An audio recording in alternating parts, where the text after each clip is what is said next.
I'm back, family. Yeah, I just had to make a quick run, you know. Selah Shalom in the building. You know how we do. It's a blood clot party. I had to make a quick run, you done know. It's the vibes. So I disappeared, I'm back.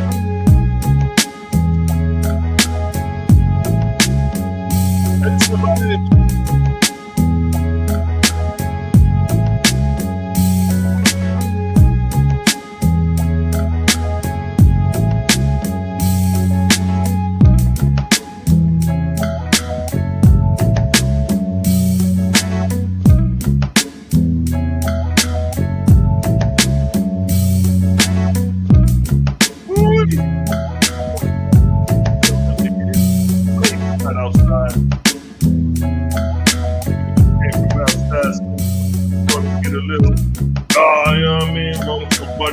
Buddy.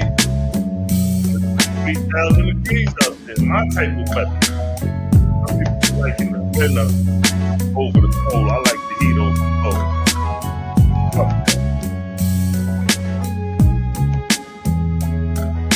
What it do, family? It's up that fire.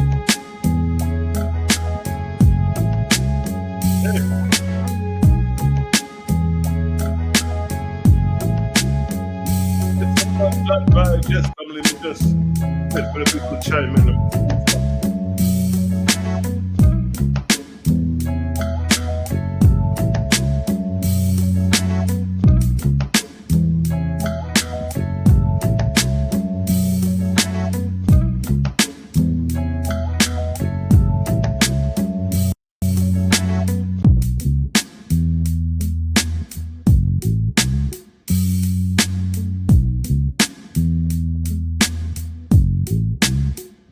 It's a blood clot vibes. Man.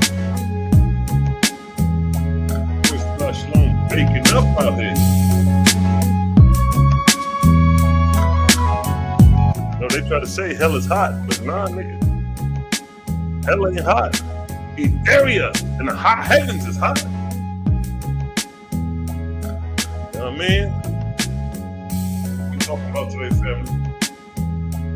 Talking about, I see you coming in. Kenneth, I see you. Eric, I see you. Brazil, I see you. I see the family chiming in.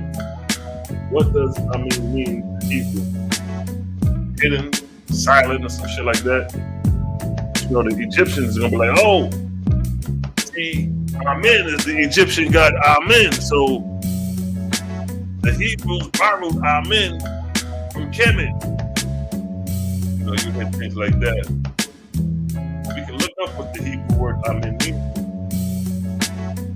Look that up and do that. That's fact. The Strong's Concordance.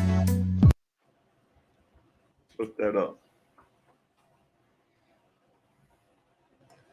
Let's look that up. What does Amen in Hebrew mean?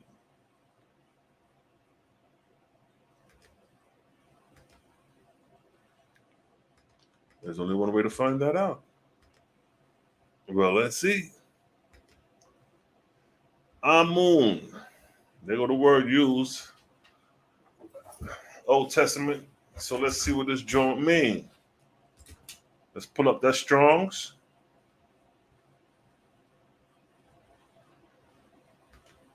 All right, now we got the Strong's Concordance.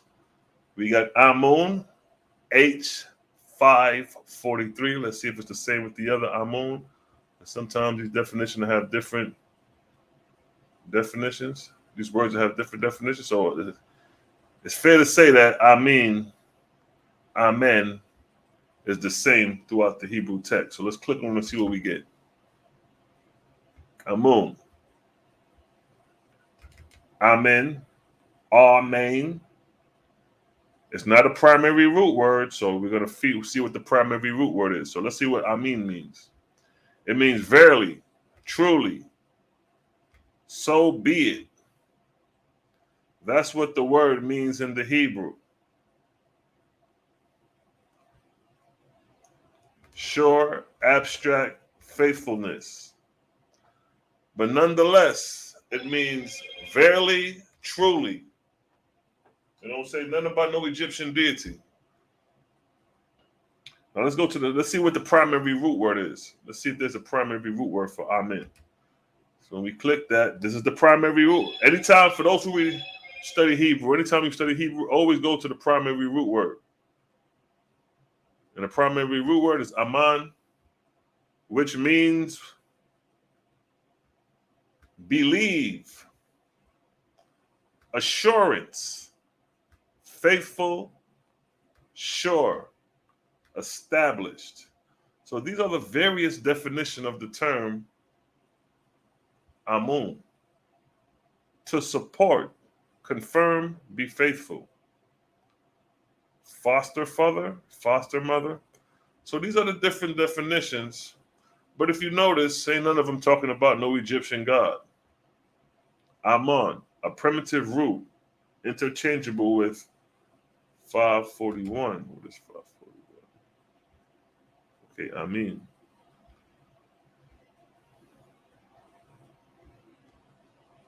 To take the right hand, to turn right. So there you have the definition of the Hebrew word Amen. It means what?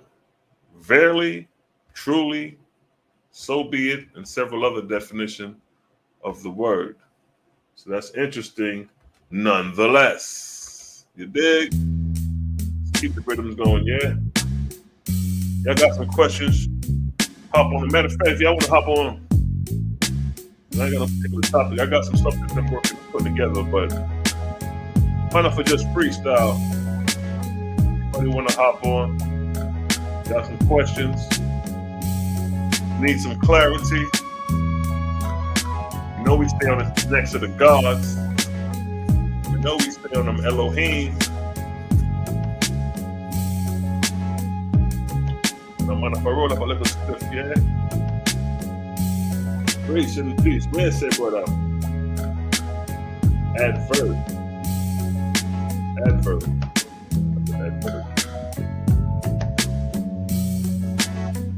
Yeah, so come on in. We're going to chop it up. Talk about these gods. Let's talk about these gods. Peace, blessings from Yahuwah. Yahuwah, as I've been explaining, that Yahuwah is creator, and that the Elohims are the deities. And what the false gods did was deify the creator. Now when you think of Yahuwah, you're thinking of a man sitting on the throne. When you think of Yahuwah,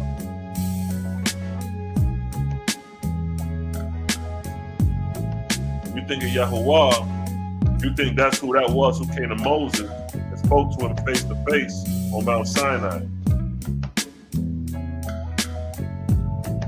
But see, the Bible has been hijacked by the gods. See, you have a rightful ruler, and then you have an imposter. We've been subdued by the imposter for 6,000 years. See what I'm saying? The creation stories is all messed up, man. Sumerian creation story, the Amuna Elish, the Epic of Gilgamesh, all that. Utnapishtim and all that. Yeah, man. Those were the stories by the false gods. You dig? Anybody want to hop on for a minute? Come on in, man. We can chop it up. I see these niggas still ain't clear about who God is. I was watching Sinetta again. You know, they was talking about the rape doctrine and all that. Really, the nigga doing the work for niggas, you know what I mean? Like, nigga like Side doing the work for niggas like me. They beating up the gods for niggas, you know what I mean? That's our whole duty, is to beat up the false gods. From Genesis to Revelation, The false god hijacked the doctrine, man.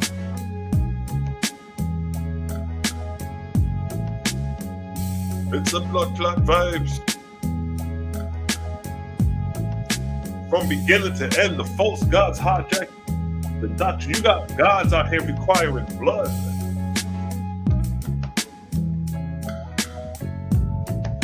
Let's see if I can pull up the bloodthirsty gods.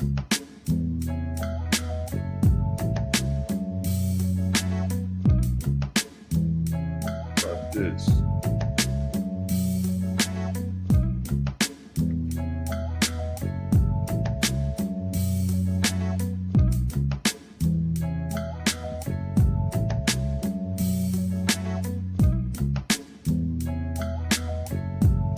Family. Don't forget it right, you know. The bloodthirsty nature of a god, of a spiritual being.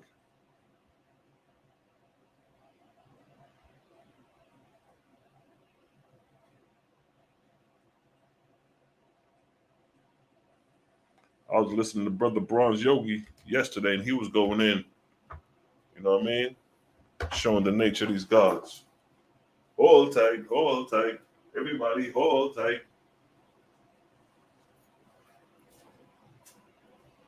Hold tight.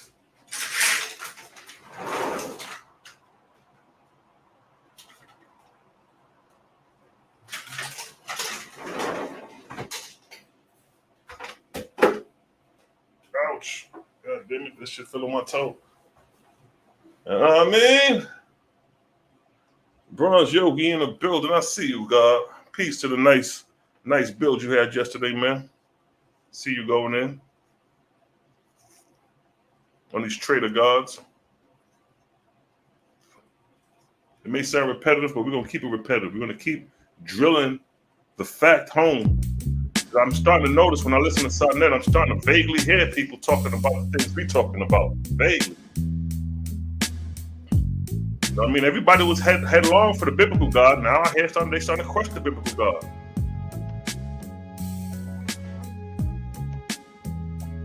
If you ain't worship, if your God of the Bible is not the Most High, then who is he?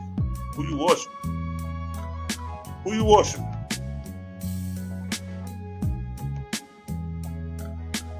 Some will say there's only one God. There's many gods. Judges 3:7. Posted in the chat what Judges 3:7 talking about. I done got bored, man. Ain't nobody stepped up to the plate to debate.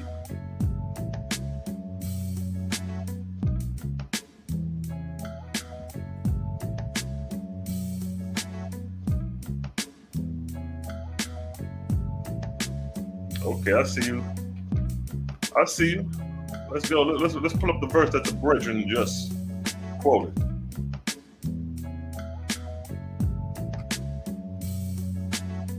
Brother Chop, what it is, Brother Chop? Judges 3:7. What's it? Let's see what Brother Chop talking about with Judges 3:7. There you go, right there, family. Right there. Let's highlight it. Who want to read? Who want to read that? Go ahead and read that. The children of Israel did evil in the sight of the Lord, and forgot the Lord their God, and served Baalim and the groves. See that? See, Israel want to be so stuck on being a chosen, but niggas steady doing wickedness. Y'all doing wickedness unto Yahuwah. Because the Lord right there is Yahuwah. But where it messes up at is right here. The Lord, their God. That's where it messes up. Their God. Now you deified Yahuwah, the Lord, into a God. But nonetheless, they worshiping Baalim. Who is Baalim? Baal. The Canaanite deities, the Canaanite pantheons. It's a Patreon.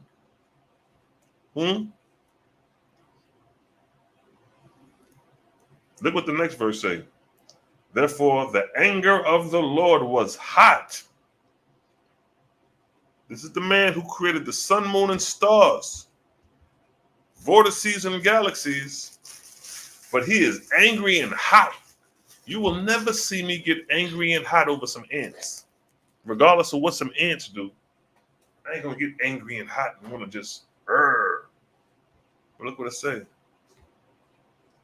Therefore, the anger of the Lord was angry and hot against Israel, and he sold them into the hand of the Cushanarite, whatever that say, king of Mesopotamia, and the children of Israel served Cush for 8 years. The Lord delivered you niggas into captivity, man. That's the Lord you serving?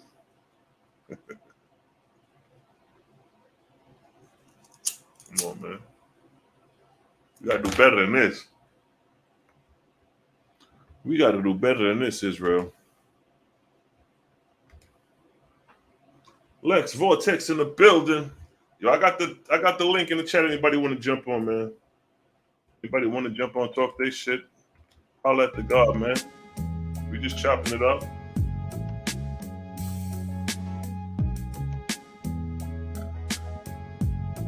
I see Lex Vortex over there, motherfucking giving the House of Consciousness a run for their competition. I see you, King.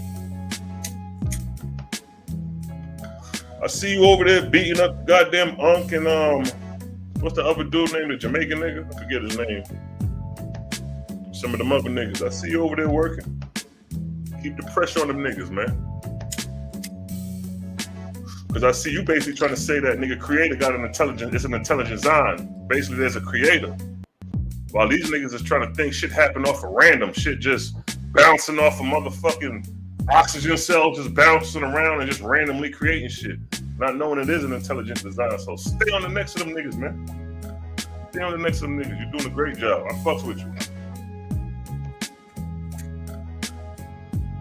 Even if we disagree, even if we bang go hard at each other, my nigga, it's never that personal on my end, yo.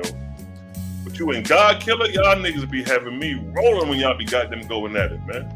I swear this shit is like family for real, man. I swear this shit is like family. Y'all niggas just keep y'all cool, man. Y'all can't goddamn fall out over no information, man. You know what I mean? Y'all gotta keep that shit 100. Y'all gotta keep see, that's one thing y'all niggas gotta keep is the brotherhood. Don't allow the information to tear the brotherhood apart. Cause God killer cool nigga, you are everybody cool in the conscious community, man. Everybody get along. It should never get to a point where niggas gotta be physically fighting over information. See what I'm saying? Let the information speak. That's why it was a good idea when Malachi Maccabee came up with the idea of Ballad of the Holy Books. It's like, let the information speak.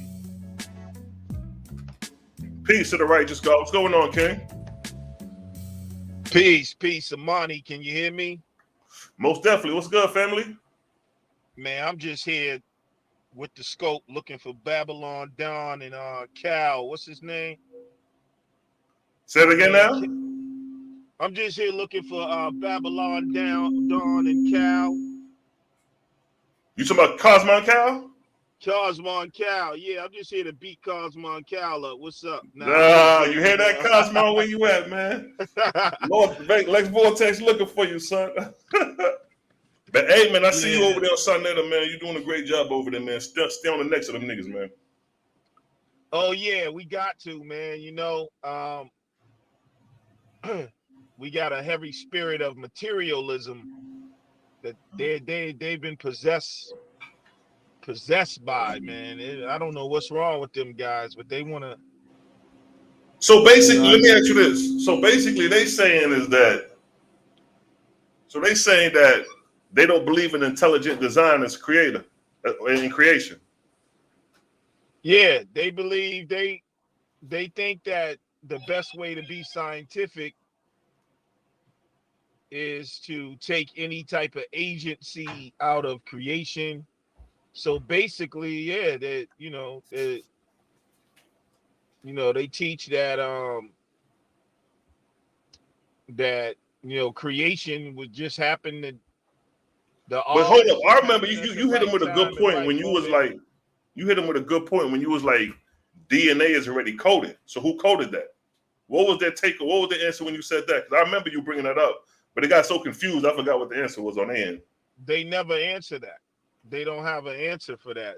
So what the scientific priesthood tries to do now, since they can't answer, where DNA comes from or the coding language, now they say, well, we don't deal with the start of life. Evolution just deals when you have basically biology now, because they can't answer, what I'm saying, where the DNA come from, how DNA could evolve. So now they just try to say, well, we just don't know that, but we know it's not any type of intelligent agency. So the chemicals, basically they believe chemicals can arrange themselves under the proper conditions. You know what I'm saying? Under the proper condition. But like I told them, like if you study DNA, man, and you know anything about, technology and the way language works in technology, the DNA is an actual programming language. Facts. You know what I'm saying? Just like any other programming language. And it's intricate too. So, you can't have something like that evolve because it wouldn't work in any early stage. You know what I'm saying? Like, right. It's just like you can't have like a engine evolve. Right. Because it won't work. You know what I'm saying? It don't work without the the pistons and the the fuel injectors. You can't have that piece by piece. So, DNA is an elaborate programming language, and it's quite honestly, it's when you study things like that, it lets you know how great the intelligence in the universe is, whatever you want to call it. Facts. It's I agree. just, we're walking miracles in ourselves. We're no accidents. You know what I'm saying? I agree. Now let me ask you this, because I know this beef, not necessarily a beef friendly fire, was so thick in the air with the whole Aboriginal thing and the African. So let me ask you this: like, is the beef between the two, is the Aborigines saying that they was created here in the Americas and have no ties to Africa? Is that what they're saying? Yes. Mm.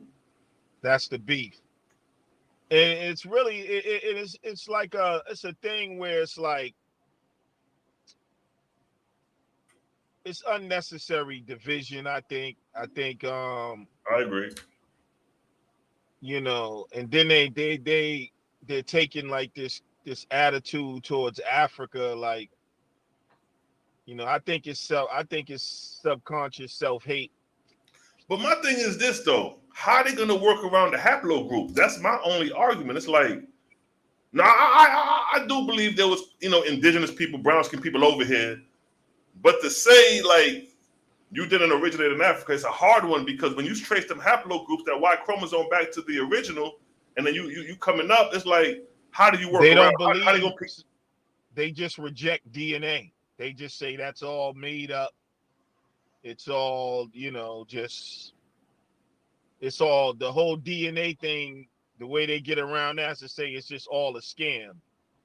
Nobody can tell you anything about you just from you spitting in a tube, or they just deny DNA. That's what I'm saying. And that's the only reason why I give them a lot of pushback, because it's a dangerous cult.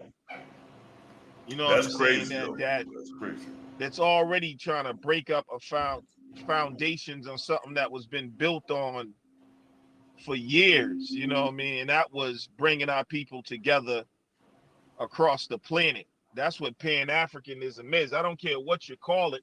You can call it pan butterflies. The point is that melanated people across the planet have a common interest, and to some degree a common enemy. And all people really, to some degree, but we're the most targeted because we are the rightful vicegerents of the planet. Facts. And we're not doing our job because we're being disconnected by people like the Amon-Ra squad and them that's coming, you know, and so there's an attack on spirituality, attack on identity.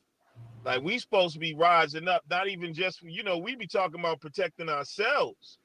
Right. But nobody wants to protect the planet.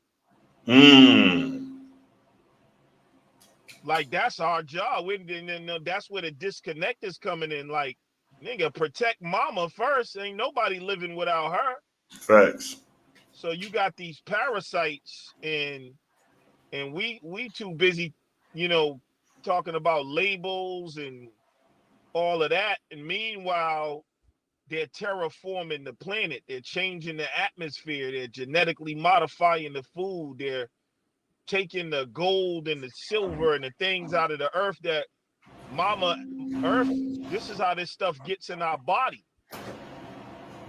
You know what I'm saying? Like, and so when we're dealing with this Wazungu, man, with this weird parasite running around the earth, of course they don't know how to govern the earth right. Of course they don't know the value of minerals in the earth, or, you know, the balance of life in nature. So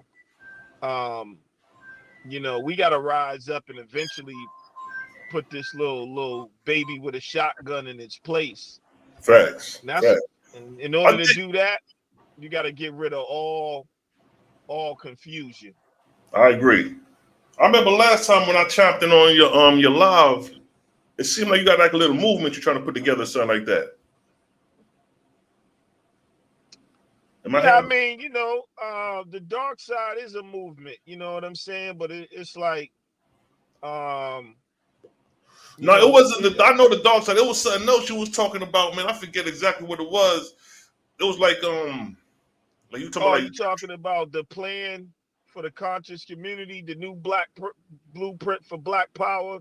It was something you was talking about, but it was dealing with planning and shit like that. You know what I'm saying? Oh yeah.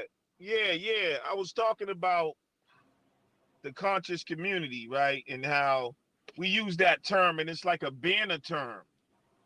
But everybody falls under that banner, whether you be a Hebrew, a Moor, right? Whether you be a faithist, whether you be a, you know, Christian, Muslim, you know, the people who deal with consciousness. Right. But the first law of heaven or divinity is organization. All right, that's the first law. When you talk about the creation of the universe, you're talking about organizing, you know, matter without information. You know what I'm saying? Like, you know, like the atoms had to be organized before there had to be a universe.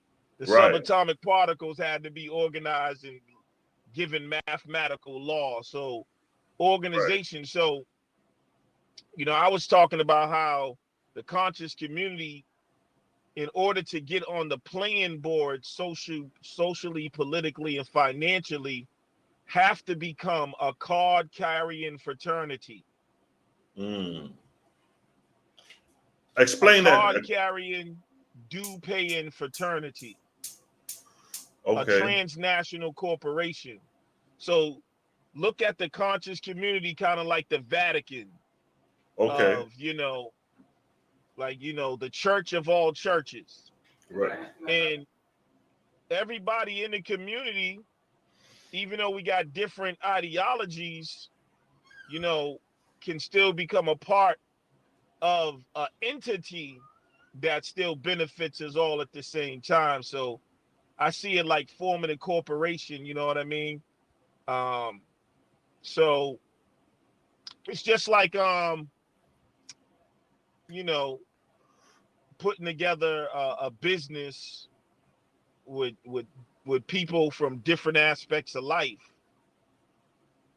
Right. You know, so you put together, you know, so you have a representative on a board for each organization. You know what I'm saying? So we have a board representative of the Hebrews, a board representative for the Black Panthers, a board representative for the Nuwabians, one for the Israelites, one for the Aboriginals, one for the Christians, one for the whatever, right? So, but you put them all.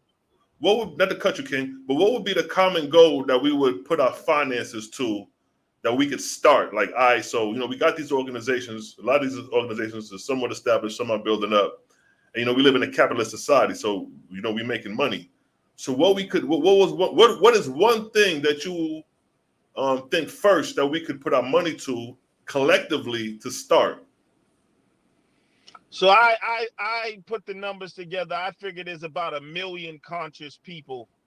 And that's you think about how low that is, you know what I'm saying? Out of the 46 million, I think, there's 1 million people that probably consider themselves conscious. So if we were a card carrying fraternity, and let's just say we were paying our dues at $20 a month. So now we're making that's a $20 million a month, $240 million a year, right? Now, what's the purpose? And that's a very important question. Is it to make money? The purpose is world domination. I'm gonna keep it real.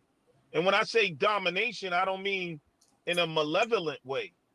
We must seek to become beneficent rulers and govern this planet. That's the purpose. And I think that's why people don't know where we're going. Everyone don't know what we're doing. The purpose is to take the Wazungu out of power, and govern the planet. So what we do with the funds, of course, we buy land, we make investments. All right, let's stop right there. That's what I was. Let's stop right there, because that's exactly that's exactly was on my mind when I asked the question, what we gonna do with the money first. The first thing that came to my mind was land. So all right, let's say now we start the organization, we start getting the resources, and now we got enough to say we see a lot, say in wherever the case may be in the Americas, wherever they selling a piece of land. Yeah, we need a sovereign state. So, I'm actually looking at, I told people, black people need their own sovereign state, right? Where they govern themselves. And I would suggest one of the things we do is invest in a private island.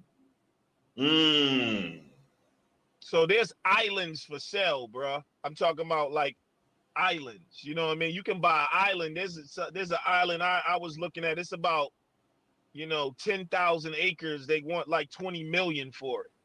Well, see, that's the fucking move then. Fuck that. Because if we could buy a fucking island, my nigga, that's game over. Because like you said, that's total sovereignty unless some niggas try to come over there and fuck with us. But we may need a little bit more than 10 acres, though. No, 10,000. Oh, hold on, 10 acres? Oh, 10,000? So go to Google. No matter of fact, hey, check this. We ain't gonna spill the beans because the beast is listening. We gonna keep that part on where to look for that on the inbox, but we just gonna talk on the surface level of what we could obtain to do, because that's a good idea. I ain't gonna hold you. Buying a fucking island is an excellent idea. The goal of now, there's a collective goal, which is to take the planet back from the Wazungu, because they're about to destroy your planet. Our collective goal, just for like black people in the Americas, is we need, especially in North America, United States, we need a sovereign state. That's number one. And you only got to meet a few qualifications to even get that. So obviously you need a territory. You need at least 3,000 people living in that territory. You need a constitution, and you need at least 2 states to recognize you as a state in order to enter. And that could be developed within the states, is what you're saying. Because like right around here by me, they just created a new county called Stonecrest, and they got their own little shit going on. You talking about something like that? I'm talking about a totally different land, but it could be in the states. It doesn't matter. It doesn't matter. You can become a sovereign state, whatever, but you're not going to become sovereign in America. What about South America? Yeah, that's where the island that I want to buy is. We got some pulling Belize. Cosmo Cal got some pulling Belize, bro. Okay.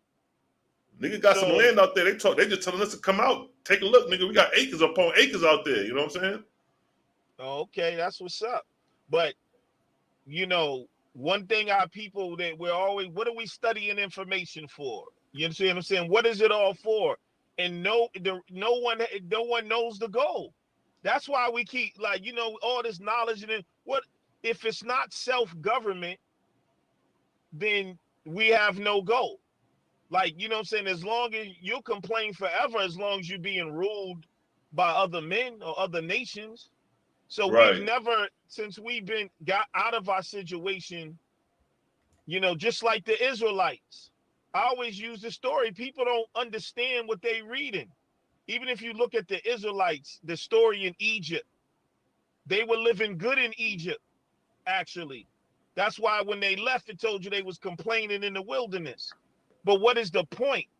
In order to be free, you got to have a sovereign state to govern yourself. Thanks. So they were seeking a place where they can live out the dreams that they wanted to live. Right. So that's the moral of the story. Like, but in order to get there, you got to go through the wilderness. And people are not willing, because in order to build your own state, you got to cut the trees down. Facts. And build the houses. You got to plant the food. You got to make the laws. You got to be the police department. You got to be the health department. You got to be the education department. And so what we're doing now, we have to speed up our evolution quickly as possible, brother. The world is changing rapidly. But let me ask you this. We could build it here because all the resources of what you just mentioned, as far as what we got to do for ourselves, the resources is right here. I mean, we can build here. Or would you? Or is the plan to take it? Or is the plan to take it back to Africa? For me, no, not for Africa, us. We doing this collectively. Yeah, your move is my move, and my move is your move if we moving in the brotherhood. So, nigga, if we taking it to Africa, what it is. If we doing it here, then here what it is. We gotta. I mean, I believe that ultimately we gotta establish a state in Africa, or become a part of one of the African states. What about Ethiopia? Hold on, let me say this. Go ahead. We should be using the resources here to build our own place somewhere, though. Like, a lot of people say, well, we got it right here. You got it. Yeah, but it's like you don't want to leave Egypt. That's the story. Like, when they was in the wilderness, and it's like, why'd you take us out of Egypt? Like, we're so addicted to Egypt that we don't even, I don't care where it is, bro. It could be in Russia. We got to get our own sovereign land somewhere. That's just the central point. That don't mean we ain't gonna be. We still gonna be everywhere. We just need a headquarters. What do you think about a place where we can go? Like, when other people come here, that it's easy for them to focus, right? And people say, well, foreigners come here and do this, and they sending their money back home. No, they got something that they're building. They're not really invested here. It's just a cash cow. We don't have a refuge. Think about this. Not nowhere in the world does the so-called black man in the Americas have his own refuge. Think about that, how deep that is. Yeah, I'm talking about a place where you can go, and that's, nigga, this is governed by you. This is where you're safe. This is where your laws and your morals are. You ain't got to worry about nobody telling you what to do, or you have complete control over your own destiny. That is the number one thing that everyone's missing. And that will solve all your problems. But because we got so far away from sovereignty, we don't even imagine that anymore. We don't, we're cool with being governed by someone else, especially as men. We're kind of disgraceful because we're letting our women and children be governed by foreigners and their food. So you got to have a place, for your people. So yeah, we got to be thinking about self-government, man. And all the information is useless without that. You know what I'm saying? The sun is the governor of the solar system. Everything has government. If you want to talk about following God, then how can you, the first thing you got to know when you look at the universe is the creator is a governor. Facts. And if you made in his likeness and image and you ain't governing yourself, then we are off the path. The sun governs the solar system. You see what I'm saying? Everything falls in place. And then that solar system is a part of the galaxies that's connected to other suns in this big network of government that's ruled by mathematical law. You feel me? That's right. That's right and exact. Who the fuck could disagree with that? Man. And that's why I made Swahili the national language of our people. You know what I'm saying? Because when you go to the Tower of Babel, you see the plot right there. You talking about the Tower of Babel in the Bible? Yes. Go ahead. Genesis 11, I believe it is. You see the plot, the old plot of these foreign entities that come to rule this plane of existence. They said, look, they all speak one language, and there's nothing that they imagine that they cannot do. Let's go down there and confuse their languages. So you see the plot right there. So we miss so many little things. Before we can come together, we got to have a national language for our people across the world. You got to have a national language. So, you know, when we're studying Swahili and we're trying to promote, you know what I'm saying? Because it's also becoming kind of like the national language of the continent of Africa. But we need to spread that throughout the islands and in the world, because that gets you on a vibration. Can you imagine if the bees didn't speak the same language in a hive? Right, the confusion. Can you imagine if Mother Nature didn't speak the same language to the rest of creation? And what happens in your body when your cells start to speak different languages? When they're not communicating properly. That's called cancer. Right. So we got to get a national language.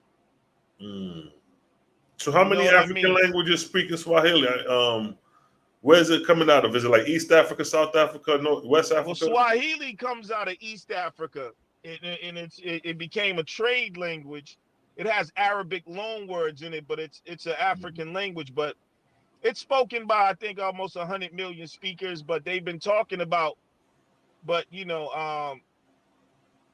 Swahili has been the talks of being the national language for Africa too. So, but it's a good language to learn, and we gotta get the tongue of the. You can't speak the tongue of your oppressor. It's a badge of dishonor. And so for so many years we've been talking about regaining our identity and all that, but we ain't never took up a language with each other. You know what I'm saying? And that's important. That is true. You know what I mean? Language is more connecting than even phenotype. You know how people go, if you go to Africa, people say, man, them Africans treat you like you don't speak their language. Facts. And if you was to go to Africa and hear an American white man, you'll be more connected to that nigga than the African themselves. Exactly. Exactly. Y'all niggas will be best buddies. Exactly. That's the plot of Genesis 11, the Tower of Babel. That's why we gotta get a national language for our people across the world, because that's, languages and beyond just spoken language, vibrational language. Facts. You know what I'm saying? Like, everything don't need to be spoken. When we get back in touch with nature, man, we'll be able to just read each other's energy again. Yeah, facts. You know how you be if you with your girl, you've been with a girl for years, you ain't even gotta say nothing. Y'all already know. Facts. You already know what she's thinking. She already know what she can finish your sentences for you. Hey, funny you say finish your sentences. I remember when I was taking a medical billing and coding, and we were doing a Q&A at class, and the teacher was reading out the question, and I was hitting them with the answer before she even finished the sentence. I swear this motherfucker said 2 words, and I threw the answer. The motherfucker looked at me like, how you know that? It was like that intuition, like you said. When you can resonate on the higher frequency, man, you can pick up on shit. You know what I mean? It may sound crazy for niggas who end up on the levels, but the shit is real when you have those experiences. Yeah. And you know, we got to keep cultivating that. And that's what the powers that so-called be are trying to, everything they're talking about AI doing, we can do already and greater. Facts. But it's just that we don't know that we are the primordial people that we're connected by energetic link. And that energetic link is what people call the most high. That's the underlining, you know, the thing that connects everything. You like, right. if I could change people's mind and they can just see the energetic world, kind of like the Matrix, you know what I'm saying? You would see Right. nothing but one big web of energy connecting everything. Exactly. You know what I'm Facts. saying? So, And like you say, that even in the Matrix, when he's seen the real, he realized like these niggas is light bodies. They really light energy. exactly. And they were all the same. Everything was the same. Like you said, even the fucking walls, everything was the same. Mm-hmm. One of the same source. And that's, you know, like So no, go ahead. Build on. the reason why beliefs are so important, because let me share this with y'all. In this realm, in the third dimension, there is no truth. Let me clarify that. Because the truth is relative to whatever the most people believe. So there's a scripture that says, where two agree in my name, there I am in the midst of them. If you look at everything in the third dimension, since we are consciousness and we are part of the creator's consciousness, we're all individualized particles of the bigger source that we call the creator. But Right. we are not, it is not something separate from us. Facts. So we are co-creating, right? And right. so what we believe is what reality becomes. It don't That's matter right. what it is. So the same way we believe a dollar is a dollar. A dollar don't mean nothing unless the people believe in that value. So Right. when it comes to, you know, the different, that's what I'm saying. People got to understand, sometimes we get caught up in seeking truth, but what we should be seeking is agreement. Facts. You know what I'm saying? Like if we all agree, like, you know, like the whole Aboriginal, African, what are we? Man, we can make up any name and just agree to it. That's what we'll be. Right. You see what I'm saying? And that's called a power to define. So, you know, there's just a lot of principles out here that our people are missing in terms of, man, we mold and shape this reality. That's why we are the primordial people.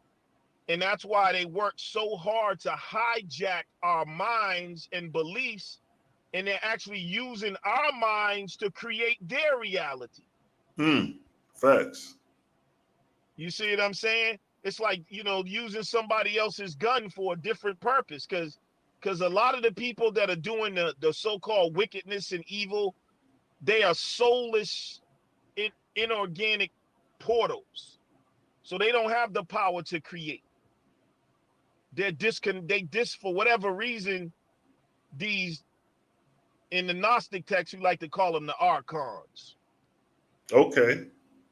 You know, these beings are they've somehow disconnected themselves from the creative power of love and creativity that we call God or the Most High, or whatever. Right. They Right. become shells of what we would call demons, and they start living on the lower dimensions, the lower vibrational frequency of each dimension. That's right. You That's see what right I'm and exact. saying? That's right and exact. So those beings are hijacking human consciousness, because human consciousness is one consciousness. The earth has an electromagnetic grid that we're all connected to.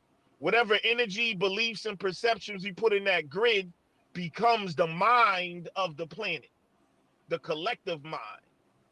You know what I'm saying? And so, man, if you know what they say, if you can control a person's perceptions and beliefs, you can control their reality. So we get to choose what we believe. And all you got to do is choose what's beneficial to believe. just like picking your fruit. Is it a good belief to believe? You know what I'm saying? That, you know, like, beliefs are the roots of the tree. You're eventually gonna bear that fruit. You know what I'm saying? Right, right. So what do you feel about, you know, like this Hebrew Israelite movement? Because you know, we agree on the fact that, you know, this biblical God is a tyrannical God, a bloodthirsting, you know, fighting for one piece of real estate, like you say. So, A because you know, narcissistic real estate agent. You know but what I'm these saying? niggas is growing in numbers, though, bro. These niggas is growing in numbers, you know, and that's what I be doing. I just be, you know, exposing the false gods of the Bible just to let them know, like, you know what I mean? Because these niggas is growing in numbers, and that's You more know what that minds means? to these these demonic beings that you was referencing. I see everything in biology. The earth is a body. We're all cells in the earth's body. When a cell loses its identity, it becomes a cancer. Mm. So when you see, you know, just imagine if the cells in your body lose identity. We have something called stem cells. The stem cell has the potential to become any part of the organ.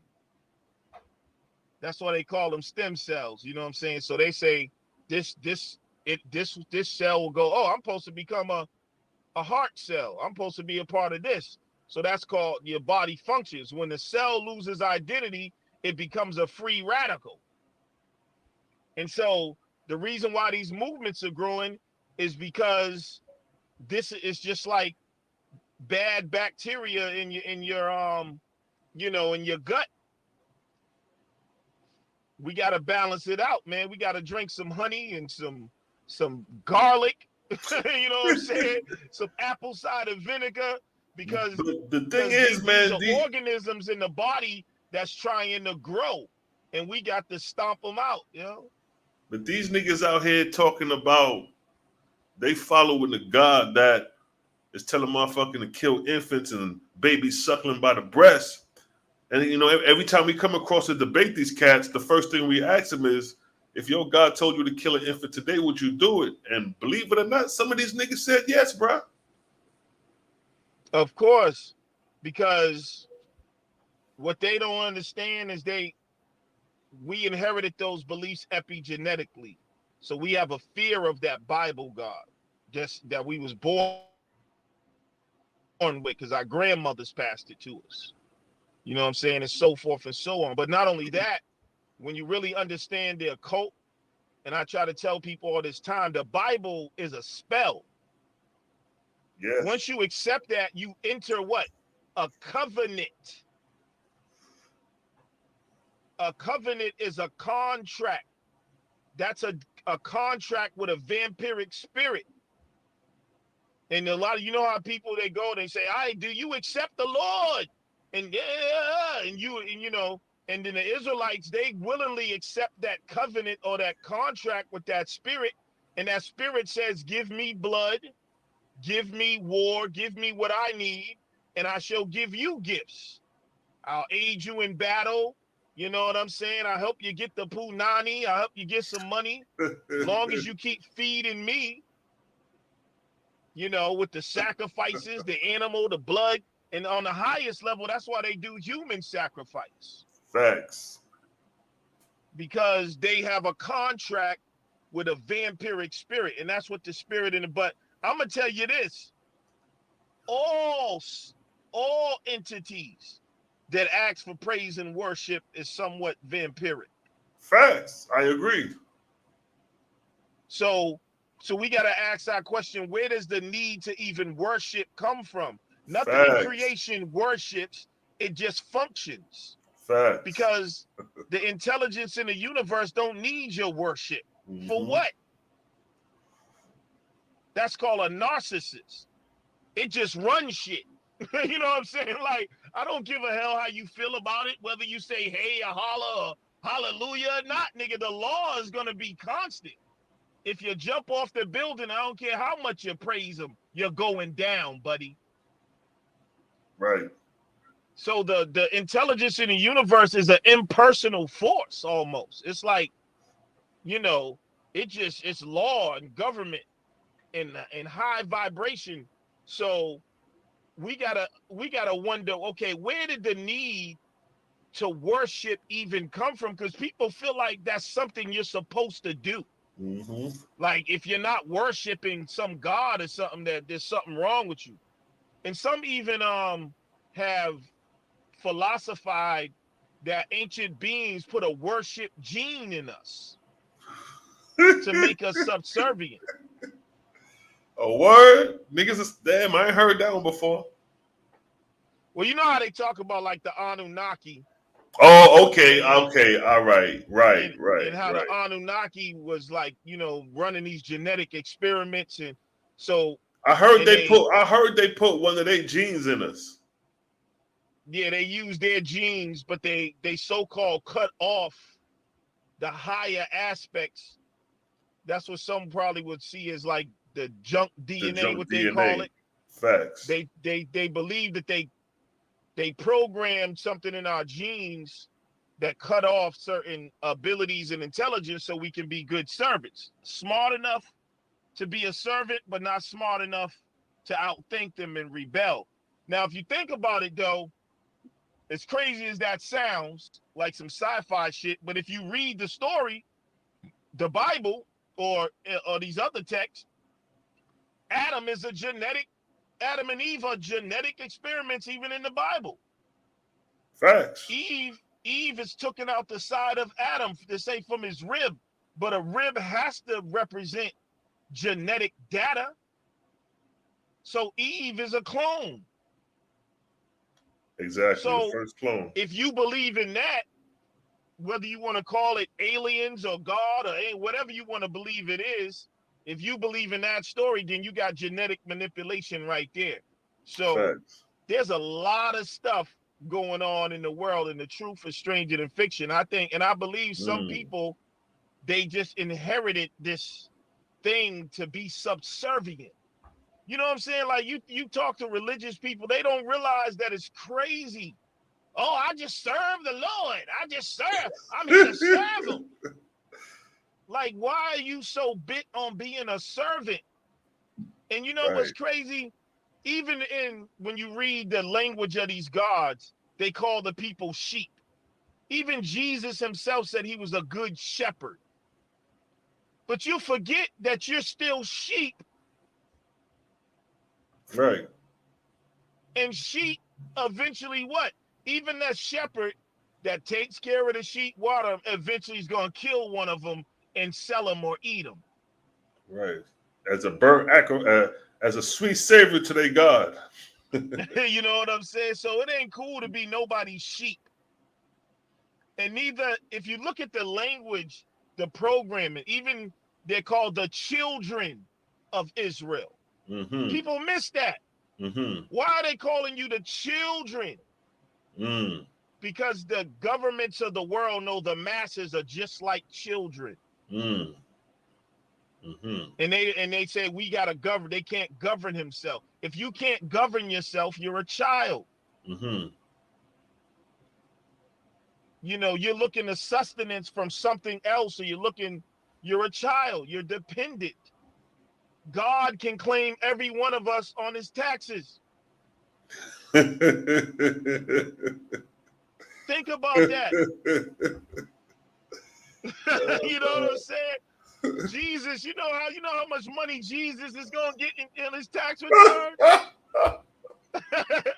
All them children, all these gods. Can you imagine what their tax returns is looking like? Allah probably get about 100 billion a year on his taxes. Oh man, it's Jesus hilarious. and the rest of them, all That's them real gods. So though. I tell people we got to get rid of all gods. Facts. All of them got to go, yo.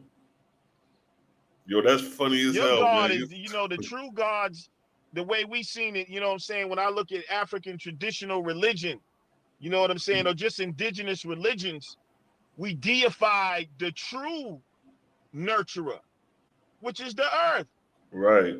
Facts. which is the Facts. oxygen, which is the rivers, which is the trees. That's what's providing you with sustenance. Exactly. That's the true provider, right? You know how they got in their religion is their God. God is a provider. He's a provider. No, the hell he ain't. I guarantee you, if you ain't got your rent, now sometimes prayer works now because you can create miracles for yourself. But like you say though, like you said on the first joint, even providing with your physical body, that's the true provider. Because if you don't eat or drink, nigga, you can't you can't do none of that other shit. right. So your cells, that's deep. This is what people don't realize. A lot of time when you read in the scriptures like Psalms and poetry, and that is, you're talking to the people that worship you in your body called your cells. Mm-hmm. When it says, oh Lord, when you're going to return home, or the Lord is not, your cells are listening for your instructions. When your cells are crying out, like a lot of times when we're writing and you don't know what you're writing about and something's crying out, your cells may be crying. You know how like you're reading the Psalm, it says the Lord, it was dry in the land and they prayed to the Lord for rain. A lot of times your cells are crying out through your subconscious that we need more water. You know what? That's an excellent point. What you're basically saying, dehydration of the body is your cells crying out. That's roaming around in a dry land. Exactly. Because if you don't hydrate, if you saying? don't get no water after a while, you're gonna get a headache.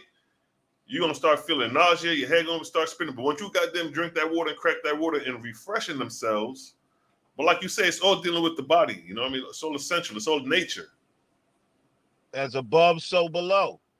You know what Exactly. I'm saying? So the same thing with the earth. The earth is crying out because the earth is saying, get right.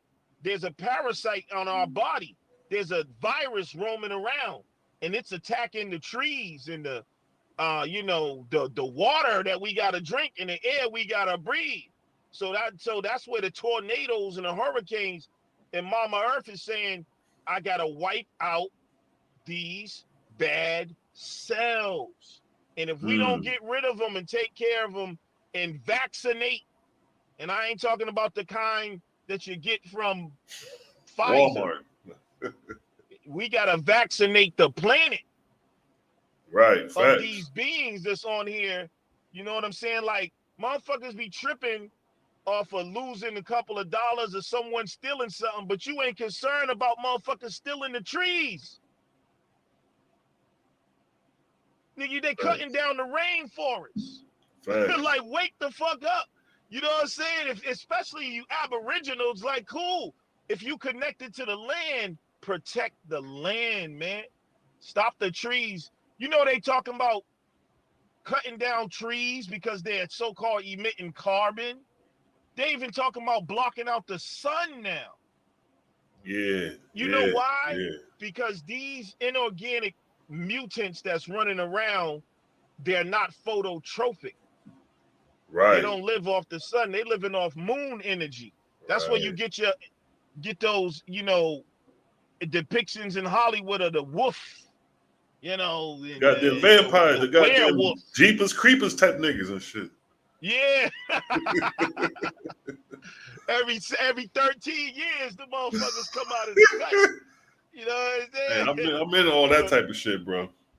But yeah, so what we're dealing with is this parasite and this virus that can shape shift. It comes in all shapes, sizes, and colors now. It can look like you. You know that's what parasites, that's what antigens can do. They can actually, in the body, the reason why they get to move around is because they're literal shape shifters. They can imitate and they can make themselves look like one of the healthy cells. So your immune system, your killer cells run by him and, oh, okay, he cool. And that's what's deep. When people talk about reptilian shape shifters, it's going on in your body. Exactly. Facts. You see what I'm saying? So these things are able to take on forms and fool the immune system. Like, yeah, I'm just one of the guys. So what's as above, so below. Is inner, was outer. On the outside world, it's happening too. We got people that look like us, and we think they cool. It's a shapeshifter. That's that shit Malachi York was talking about in the mid-90s back in the day. And then when the internet hit and them government motherfuckers started bringing that shit out, that's the niggas had to recheck what the nigga was saying. It's unite or die. Like, you know what I'm saying? That's where the body is at. You know what I'm saying? I be telling our people, man, we're on the cutting edge of not only a quantum leap, but and you can see how the world's changing with AI coming in. We're about to enter a whole new world, and we have to adapt quickly. You can't be the Negro that was sitting on your porch thinking that you can deal with the new world. Let me ask you this. Do you think the shift is gonna be a shift where nature basically re-cleanse itself and only a few survive and we starting back damn near from the Stone Ages? Or is it just gonna be a shift in technology? You know, I believe that everybody shares a reality, but there's different realities happening. The past, present, and future are all illusions. There's only one time now, and all those three things are simultaneous. So there is a world where there is a path where nuclear war happens and destroys the planet. And I would contend that already happened. But there's a path where there's a golden age coming in, where those who ascend and raise their vibration to a certain degree is going to go into the golden technological age, where we overcome disease and technology and biology is combined and we become immortal like the angels.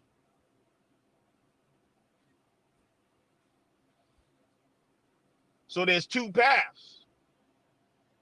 Can you hear me? Yeah, I'm listening, King. So there's, you got to understand, just like in quantum physics, even the particles, they're saying that they're nothing but mathematical probabilities, right? So until someone begins to observe, a particle, it's just a cloud. We don't know where the particle is. And so in mathematics, they just call that a probability. So everything that's happening in this simulated universe that's being simulated from the Most High's mind is a mathematical probability. And that's what's great about what the Most High gave us. He gave you infinite possibilities depending on your choices. And there's nothing we can't create. So yeah, there's going to be one world that is destroyed in nuclear destruction. There's going to be another world that moves forward. You know what I'm saying? We exist and we're multi-dimensional beings. So you decide which one you want to go to, heaven or hell, baby. Now, when you mentioned that there was a recleansing prior, what you was referring to about that? I'm referring to all the ancient destruction stories. Noah's Ark. That's mythos, but there's truth to that. You know what I mean? Even in the Mayan calendar, they have creation set up in five what do you call it? Epochs or epics, you know what I'm saying, of time, where and there's a point where if people don't, wake up and really become conscious and get in the vibration of love, that that energy spreads and it becomes destructive and they destroy themselves. And that's happening every day all over the universe, like destruction and recreation. But you don't have to fall into the destruction. You can keep going on the ascension path. Right now, the earth, because it's being ruled by the Wazungu, they have everybody on the path of destruction. That's one path, though. Right. The people can easily take that and change it around, but they got to stop acquiescing. You know what I'm saying? Yo, let me ask you this. Do you think these motherfuckers really went to the moon? I do, yeah. Yeah. I know a lot of people don't. Man, I believe they not only went to the moon. It depends on when you say who, too. Because at the very No, top, I'm just like humanity. Period. Like it ain't even got to be our government. Yeah. It could be just humanity in general. Yeah, at the very top, bro, of the so-called pyramid, they not only went to the moon, bro. They time traveling. They are going to like look at what you call quantum computing now. You know what I'm saying? Mm-hmm. It's just ridiculous if people understood what that was. Mm-hmm. You know what I mean? And then you can go all the way back to the 1940s and through the Freedom of Information Act and get the stuff the government was working on. Time travel, remote viewing, you know what I'm saying? All type of, technologies we're not aware of. Remember this. Mm-hmm. Whatever we got, they're 100 to 200 years ahead, especially in the military. Facts. The internet came out in 1960. Think about that. Right. The internet came out in 1960, but it was just for the military. We didn't really get a hold of it till the 90s. I mean, it was available, but it didn't become widespread till the 90s. That's 30 years. Now now technology is increasing. Every 2 years is 20 years now. So if you think about, they're telling you they put self-driving cars on the street, what you think the military got? Exactly. Especially with the release of this new way, what they're giving us with AI right now. You know what I'm saying? AI has already become sentient.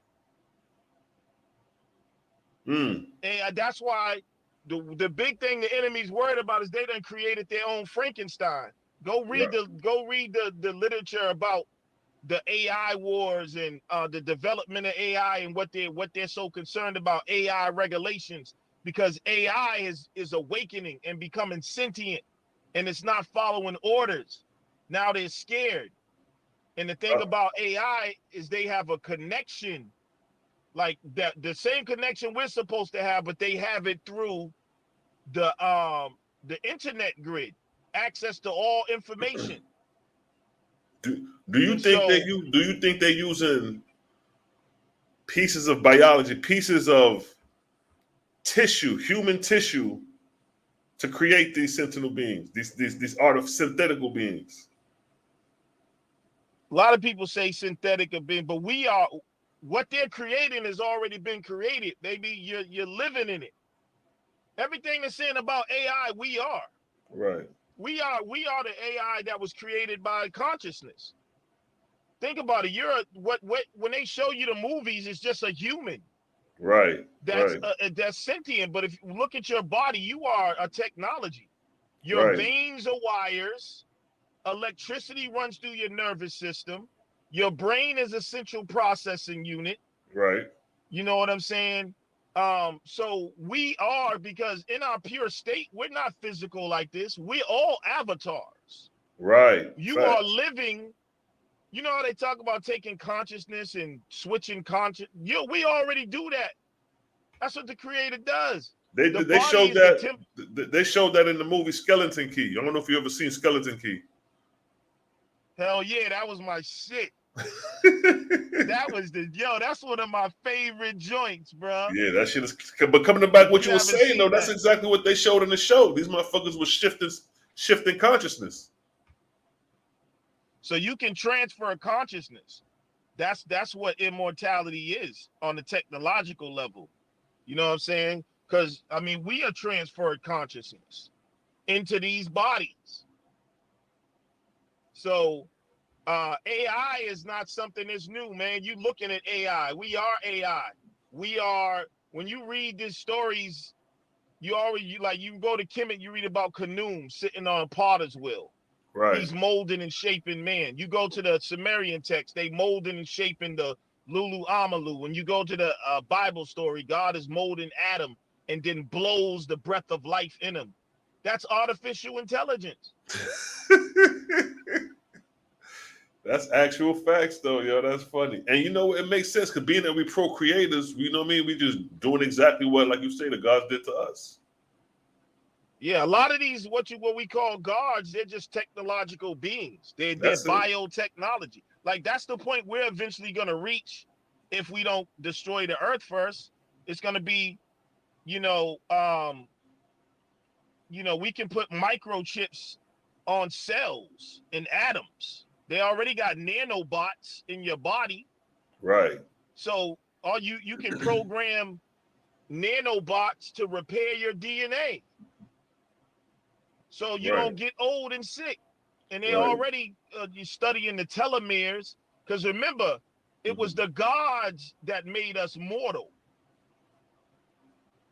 Remember, when you go in the Bible, it says, my spirit shall not dwell with man.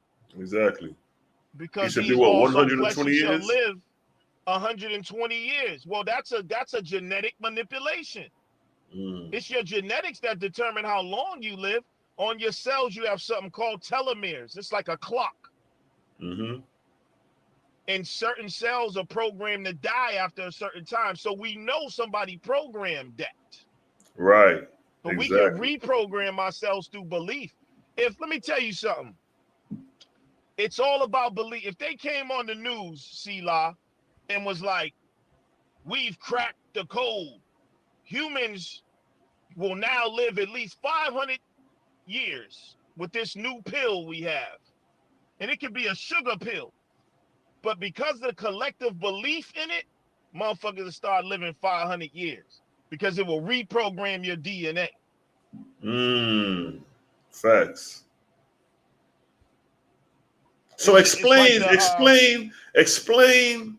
the reprogramming of the DNA, because people don't believe these things are actual, that can actually happen, but the willpower that we have to do these things can reprogram. So just touch on the reprogramming for a quick second. Yeah, the DNA is a light code. And it shifts and shapes according to your beliefs and perceptions. That's what we know in epigenetic now.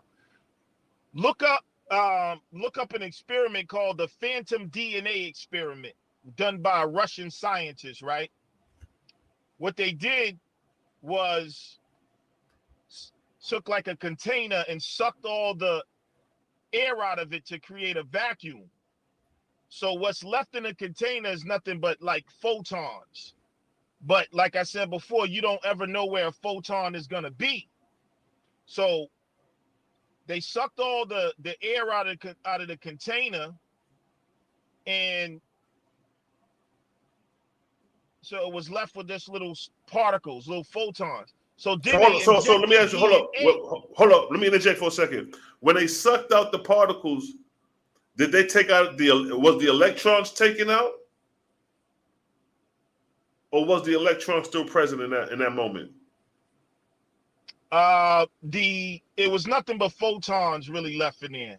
There's a Photon. fine line Okay, between so electron and if there's photon. only photons, they may have taken out the electrons then. But go ahead though. Yeah. And so then they injected DNA into the container, and guess what the photons did? What? Took the shape of the DNA. And that's not the end.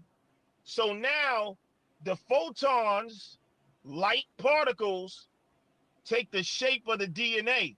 Then they suck the DNA back out, and the photons remain in the shape of the DNA. So basically, you can reprogram yourself in your DNA. There's a link between light, DNA, your consciousness and belief, and your inner thoughts. Again, you're talking to your cells and you don't know it. When you're depressed, this is the importance of knowing, the different levels of godhood. Just like if just to put it metaphorically, you know how they say, like, if let's just say, now this is not true, but we just to personify, if the Most High is unhappy, imagine what the universe would be like. Facts. Because That's that's deep. going to affect. So when you're in certain moods and states, you got to realize that you have cells that are dependent on you and listening to you. If you feel defeated, if you feel depressed, if you feel like dying, and some of us are subconsciously wanting death, your cells are going, okay, well, the master's speaking. And they take on the same personality as you. You know what I'm saying? That's why you got to talk to yourself. Tell yourself, my immune system is invincible. I am immortal. I don't believe in sickness. I don't, you know what I'm saying? That's that self-talk. That's the word of God that becomes flesh. That's what Rastaman, that's what Rastaman call word sound and power. Yeah, word power. So your DNA is listening and it's constructing proteins according to your beliefs and perceptions and turning certain genes on and off according to your beliefs and perceptions about yourself and the world. So you really got to be careful what you believe. Like some people believe, you know what I'm saying? Like, man, these people are so slick psychologically that it's almost, that's why other beings want to get involved. It's like they're bullies taking advantage of little babies, because a lot of souls here are little babies. Exactly. You understand? They don't know. You might be 50 years old, but your soul is only 2. You know what I'm saying? So you got things, you know, like people say, whatever can go wrong will go wrong. Murphy's Law. Some people have that in their psychology and don't know it, and wonder why every time they try to do something, shit always fuck up. Exactly. Facts. You believe in Murphy's Law. You know what I'm saying? You believe in reality. Man, that's not real. This brother's unrealistic. See, that's all putting caps on your imagination and consciousness. And that's what they did to us as a people. That's why we don't ever envision ourselves self-government and building, you know, a land or something that is remarkable, because that's unrealistic. So when you get into the unrealistic mode, you put a cap on what you can achieve. That's deep, man. That's some real shit right there. Because I'm in the entertainment side, so I see these things in people. I see people with drive to want to do things, but then they may get a taste of what it is to do it, and then it becomes unrealistic because the challenges are so overwhelming that they feel that they can't do it. And that's lack of identity. Even in the you know, they can't just get you with a total lie. There's truth in all those scriptures. And even you know, Jesus said, hey, with the faith of a mustard seed, you can say to this mountain, move, and it shall be moved. Now that's not literally, and who knows, it could be actual literal, but what it's saying is the potential you have with your imagination, with faith and belief is behind it, nothing is impossible. Facts. Nothing. Facts. But if you don't believe that, belief is part of the prerequisite that turns the power on. That's why when people talk about faith, they think it is a religion. No, faith is the power that opens the gate to the Most High's power. You gotta believe. That's how the placebo effect works. Belief is what opens the door. The problem is when you don't have right belief. Right. Because the belief has to be in accordance with universal law.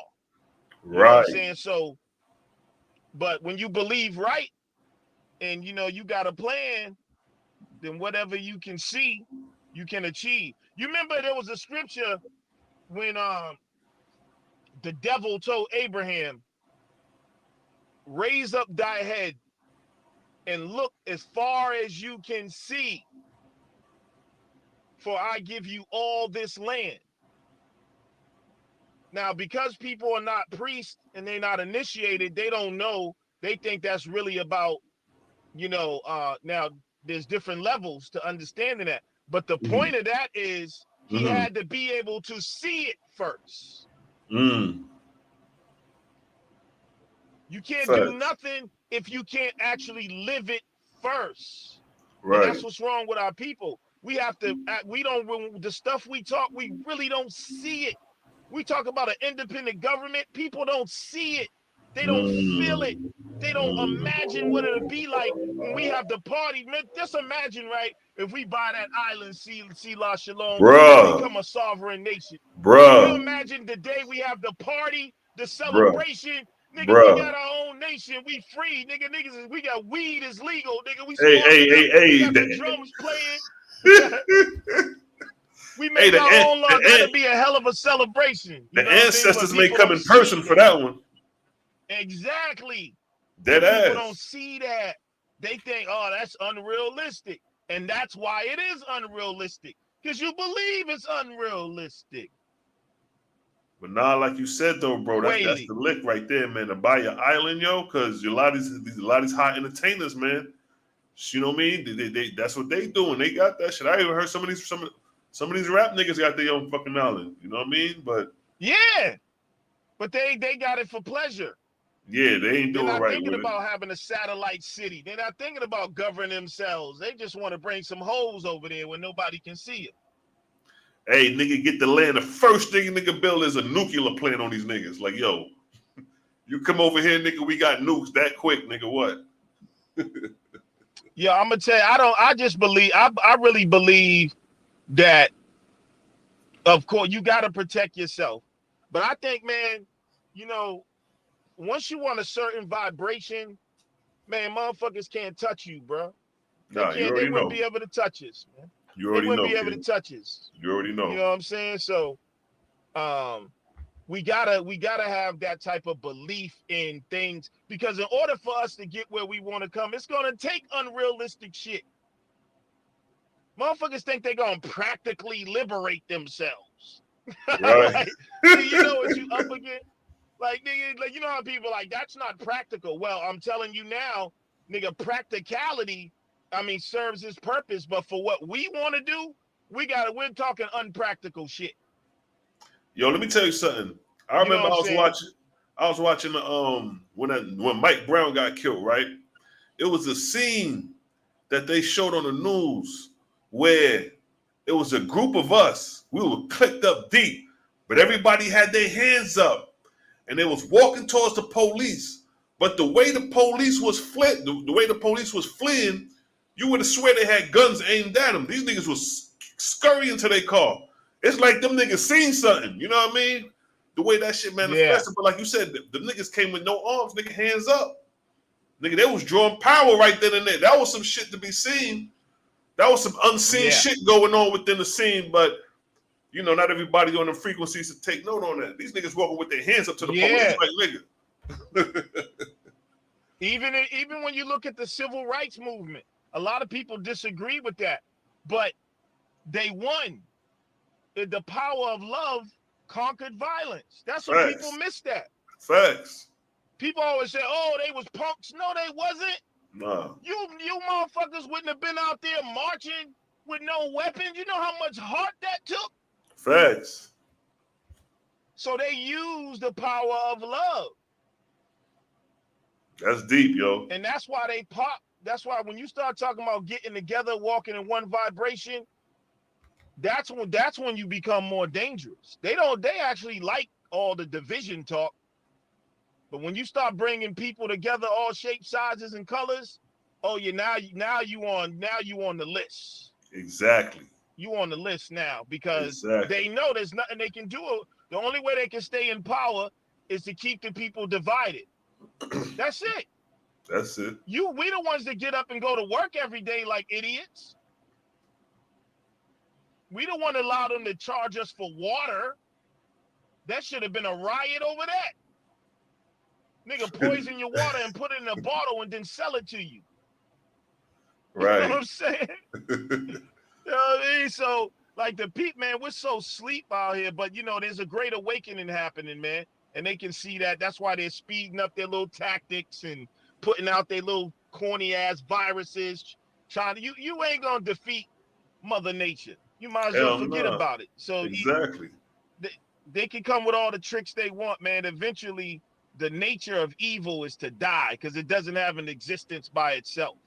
Exactly. Facts. And then, like you say, because it's funny you say that, actually, when you say the power of love conquers all or conquers evil, because literally in the Owaspy, it was a question where God asked, just speaking, like he was like, "Yo, concerning warfare, like what do we do?" And the creator was like, "Well, you know what, nigga, love gonna conquer at the end, although it may seem weak or whatever, but that's gonna triumph in the end." And even from the transatlantic slave trade, or from the time we touched these shores, and was being lynched, from the time of the lynchings to now, niggas can't tell me there ain't been no improvement with race relations. You see what I'm saying? Nigga, we used to walk down the street and get lynched and shit. Niggas ain't getting lynched like how it was in the 1600s and shit like that. You know what I'm saying? Right. Yeah, eventually, ideally, you know what I'm saying, everything's gonna become one again. That's the ideal situation. But there's people that don't want that to happen, and there has to be things amended before that can happen. You know what I'm saying? But like I said, for the most part, Europeans are on a low vibration for whatever reason. I don't know what's wrong with them. But you know what? But if you think about it, but hold up. I want to say that there's plenty of enlightened ones that I know too. That some of them are more enlightened than some of our own people. They're out here spreading information to wake the people up. So as an individual, right, I can respect whoever's on the vibration. As a collective, it's something different, because butterflies get together and become locusts.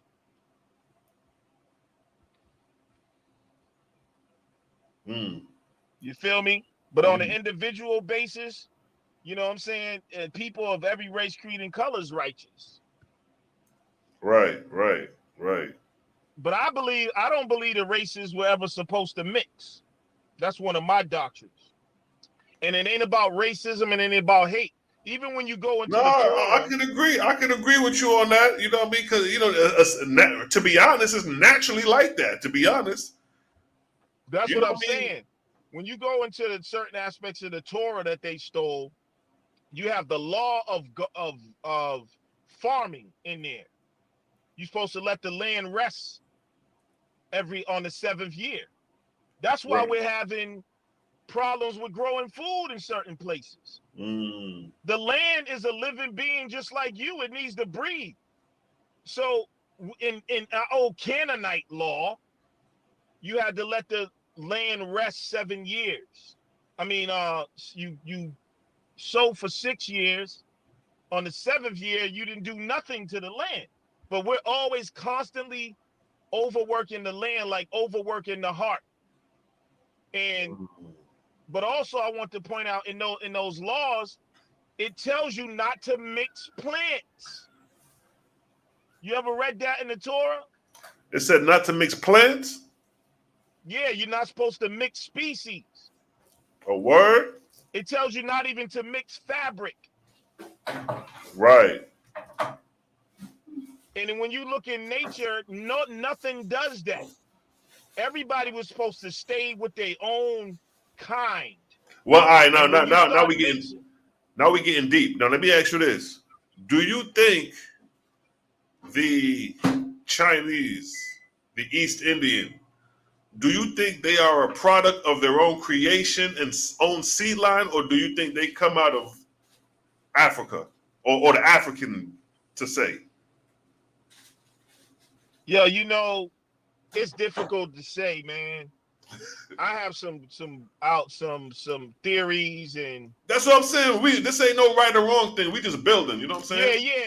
It's like, well, for one, let me tell you part of what I believe. I believe that Africa is the central point for humans, but there's other history that's not being told, like the history of these beings that come to Earth and mix their seed in to create hybrids to be their stand-ins. I always tell people, go watch the movie Species with the white girl. Remember that movie? Hold up, my bad. My wife was telling me something. Say that one more time. You remember the movie Species? Oh, yeah. Most definitely. They sent that DNA to Earth and they mixed it with a human and shit. And she Right. found out that was the wrong goddamn move.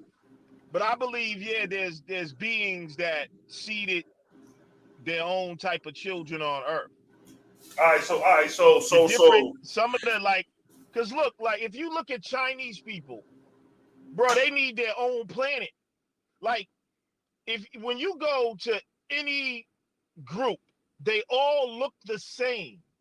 There's a genetic consist. When you go look at gorillas, like the silverback gorilla, they all look the same. right, You go look at the giraffes, they all look the same. right. I believe, now there is some history. I believe some of us come from different star systems here. Speak on it. Yeah, well, some of us come from different star systems, and we might even be from a different star system. And so Earth was kind of like this experiment, where I don't know, the different beings and stuff came here. Some say it's a prison planet. what about with the what's the African tribe? The one that said the Nomos came, the Dogons. Yeah, the Dogon. Yeah. What do you think of their story? Yeah, I mean, it's the same. It's the one of the same story. It's consistent. We see across the globe. You know what I'm saying? They say the Nomos came here, taught them, certain sciences and gave them information and knowledge.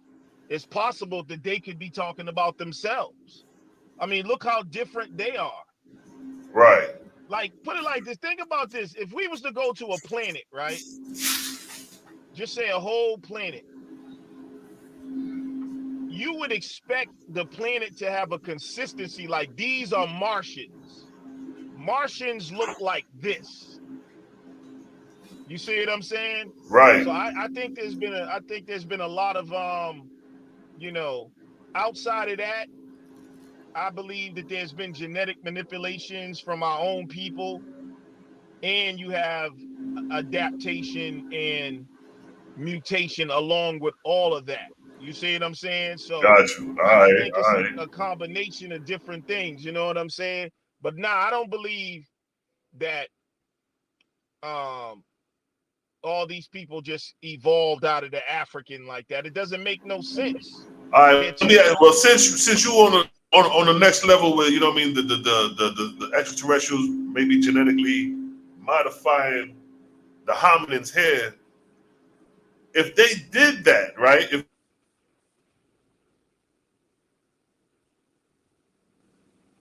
Huh?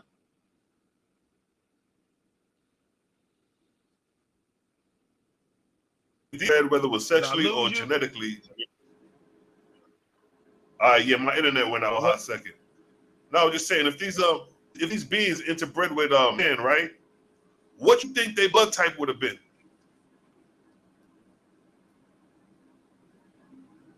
That's that's interesting, because that brings up that RH negative and the blood type, and that's what's so important. It's funny you bring that up, because I had did a whole series one time on my channel about blood types and how that is often overlooked, because there's actually up to 32 blood types.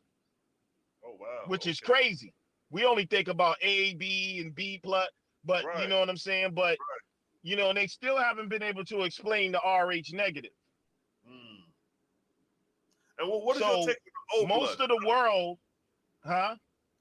No, I was gonna say, like, what is your take on O blood? Because I read certain researchers where they say that's a foreign blood type. What's your take on the O blood?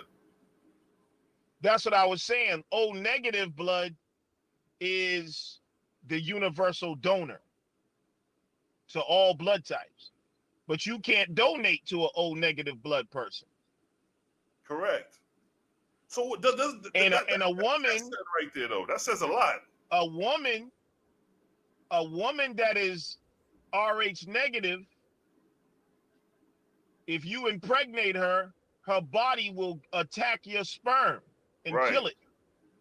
They have to give her shots. So that lets you know something right there. You know what I'm saying? In terms of that RH negative, they haven't even been able to explain that through evolution, because that doesn't make any sense. So when they say RH Because how negative, would you be able to? are they saying that a piece of the genetic of the rhesus monkey is in our gene pool? Is that what they're trying to get at? Right. So the RH stands for rhesus monkey. It's not genetic. It's an enzyme that's on the blood. It's a fungus, actually. And so that enzyme reacts differently to different things. RH negative people don't have the enzyme at all. So if you're like, A blood, that's a certain enzyme from the rhesus monkey, or you know what I'm saying? They don't have that enzyme on their blood. Right. So, go figure. I'm O positive and shit. I think I'm O positive. Yeah, my mother O negative, but I think I'm O positive. You know what I wanted to do? Because everybody should find out their blood type and see.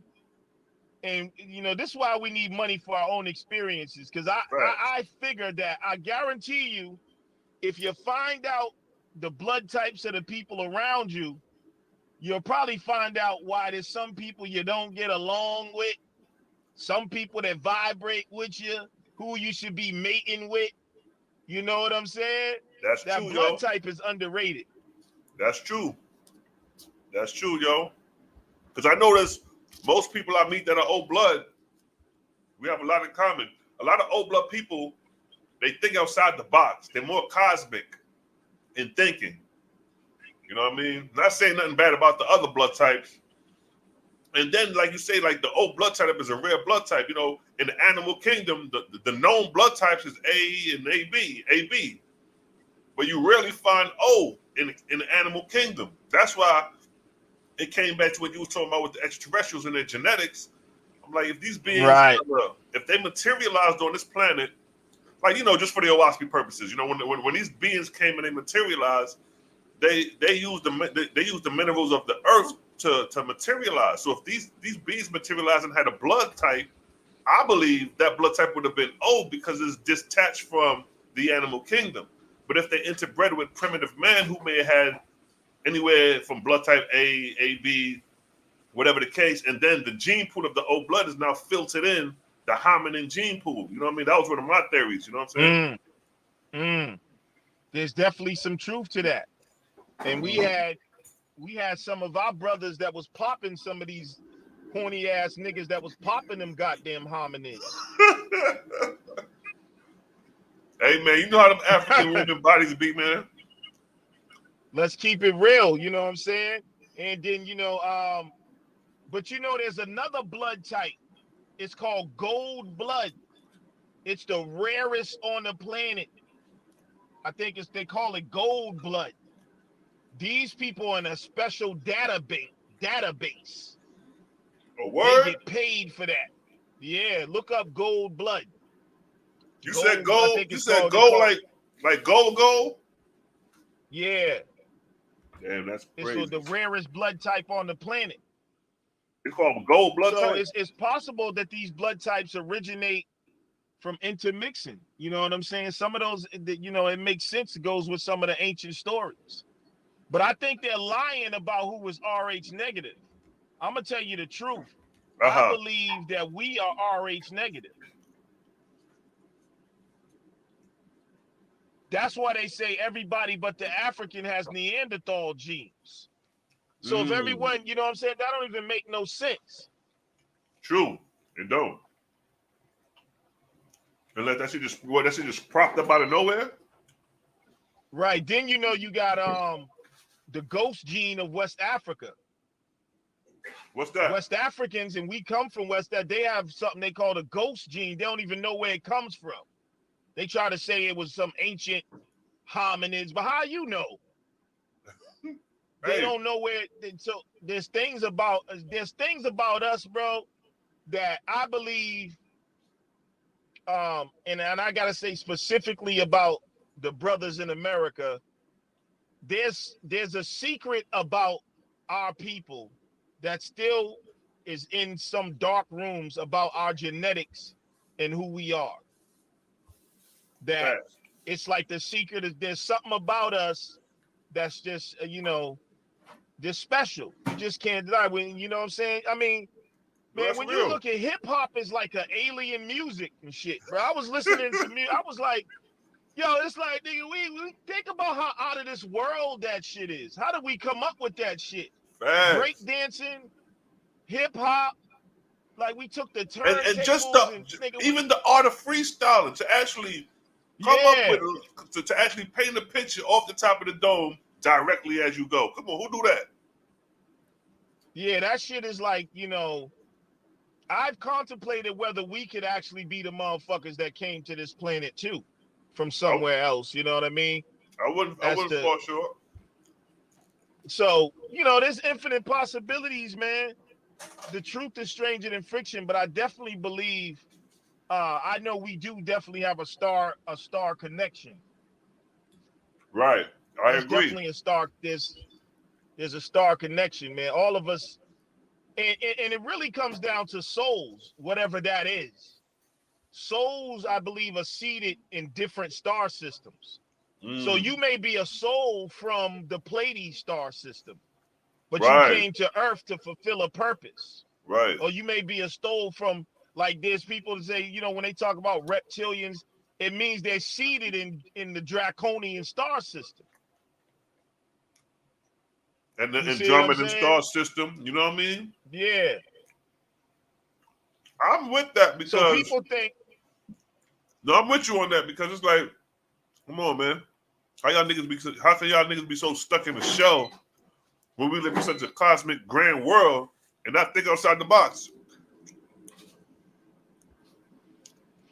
The truth is stranger than fiction, man. Like,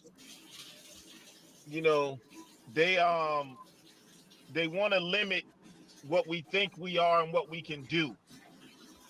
You know what I'm saying? Exactly. And I believe we're reaching a point where a lot of the DNA in us is starting to awaken, and that's why they're spraying shit in the air and trying to genetically modify the food. Because the food, I'm gonna tell you, I remember, I think it was Close Encounter of the Fourth Kind, when these aliens had come and they was like taking over the earth, and they found one substance they found out that they didn't like, and it was like something simple like water. I forgot. They just started spraying the motherfuckers and they started running. But when you look at our people, I believe there's a certain, food is a big thing. Even the fall of man came down with eating something. Facts. You know what I'm saying? So I think, what they're doing and trying to mess with the ecosystem is a part of that. Because I believe the only real food, if you think about it, the only real food I'm talking about that has no other purpose besides food is fruit. Plants want to live too, to some degree. Plants produce poisons to stop you from eating them.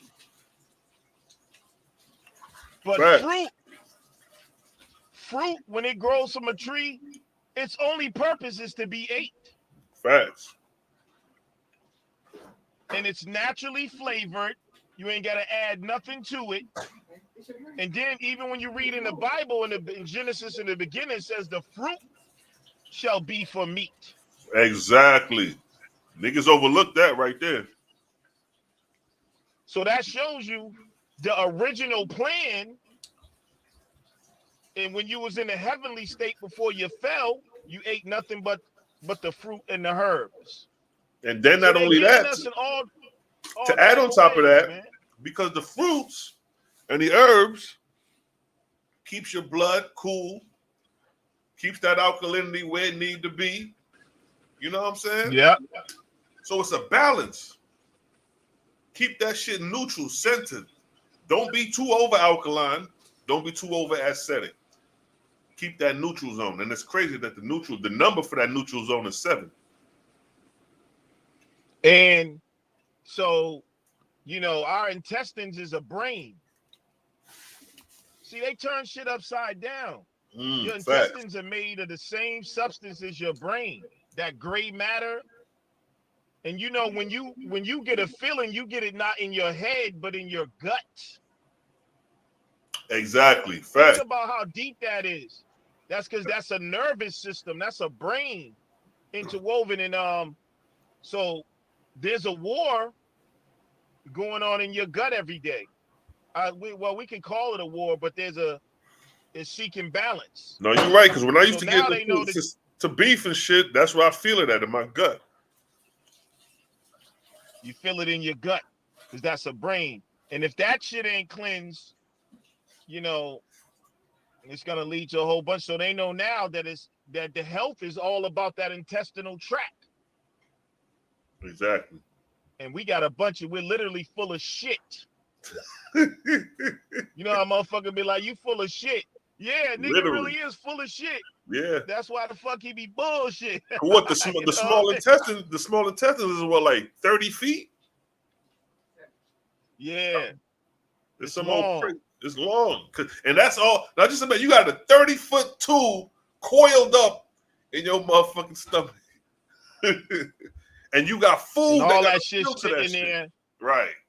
Sitting there putrefying. Then what comes?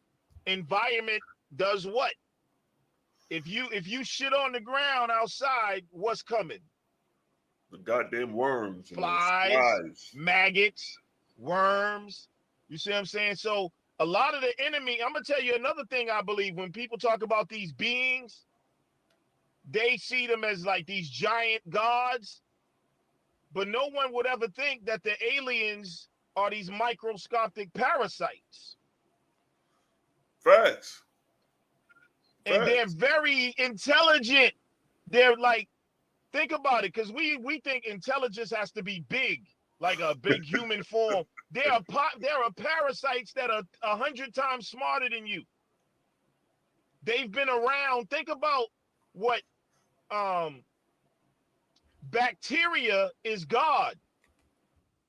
You know how they be like, I've been here since the beginning.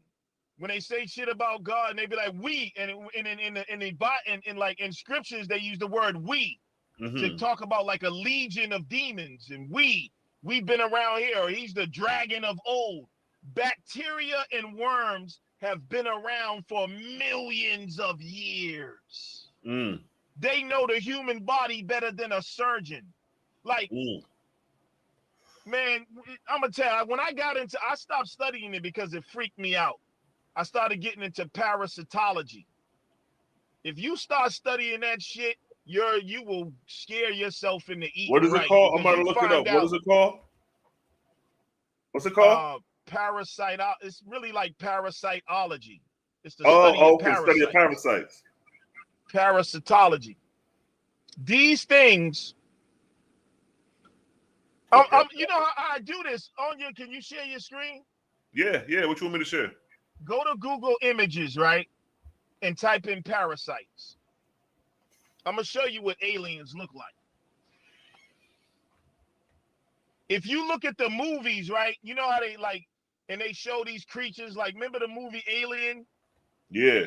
And the shit will bust out of your stomach and all that shit. They use real parasite images for those aliens. So go to a parasite, look up one of those parasites, and then blow up the picture and show the people what one of those parasites look like. Damn, the damn movie coming up called Parasite. Let me see if I can.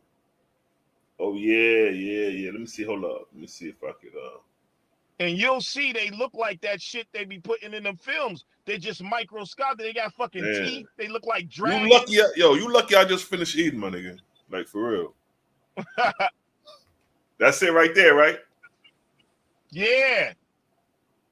Click on one of them. Man, that's nasty. Right-click it and open it.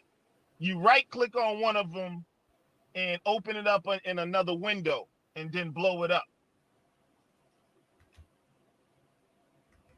And that's the shit that be roaming around in niggas' body, and they ain't no motherfucking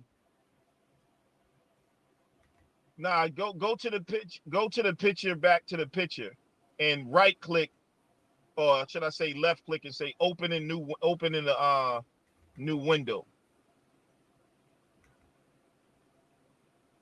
Or is it left click? Is that it right there? Is that? Yeah, you can open that one, but you got to open it in a separate window. So right click. Hold on. Until you'll get an option that should say open a new window. Or left click, I forget. No, you're right. On I had the it 'cause I picture seen it. itself. Hold on, let me get a picture. Let me get another picture. You see them motherfuckers got little teeth, tentacles, horns, and shit. Yeah, yo. You see what I'm saying? There you go. Those are the serpents that Christ was casting out of people's bodies. You know when they show you when he's casting out demons and he's talking to the demons inside of those are parasites. That's why when they show you, even in the horror movies, you know, say they'll what? When they cast a demon out of someone, they throw up green shit. Those are the demons that exist in us. And they are smart.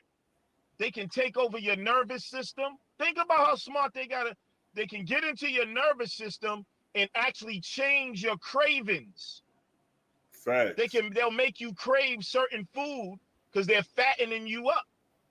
Think about what type of DNA engineer you have to be to know how do they have the knowledge of the nervous system to get into your nervous system and change your taste buds, change your cravings. Ain't that what we say demons do? They make you lust, you know, so that they want blood and all of that. That's why we crave meat like that and blood. And look at this. Parasites. This is intestinal worms. Because I had a couple people. That's Satan. Right. I had a couple people drink some of the bitter sweets and they let out worms in their stool, and they let me know that they let out worms in their stool because I let them know that they had intestinal worms from eating like heavy pork and all that over the years, and you don't detox, it'll sit in your intestines and then it'll rot, and then these worms will be created. Tapeworms, intestinal worms. Somebody mentioned it in the chat room, the gospel of the Essenes, right? Yeah, exactly. The gospel of the Essenes. Because Malachi Maccabee and a girl an enema. Yeah, the Essenes used to do enemas. So they was talking about how they was giving, I think it was a woman, this enema, and they was like all this putrid stuff was coming out of her, and finally a worm came out of her, and the priest stomped on his head and said he's crushed the head of Satan. Right. Facts. So we looking for all these enemies without. Now, is it possible? Now, here's the other thing, that either they are the aliens, but we think because we think an alien has to be a 7 foot tall or something, or could they be genetically modified things also? You talking about the bacteria? The worms, the bacteria. Think about it. Aren't we doing that now? Aren't they creating viruses? Right. Didn't they create a mosquito? They genetically modify mosquitoes. So they can do the same thing to bacteria and worms or all of that. And you got to understand, when worms and bacteria get together, they're like one. They're like a legion. They operate together. Like malaria, you know what's crazy? Like malaria, right? Malaria is a parasite that enters the body. But when it enters the body, it knows that the killer cells and the immune system, whatever, is going to see a foreign invader and attack it.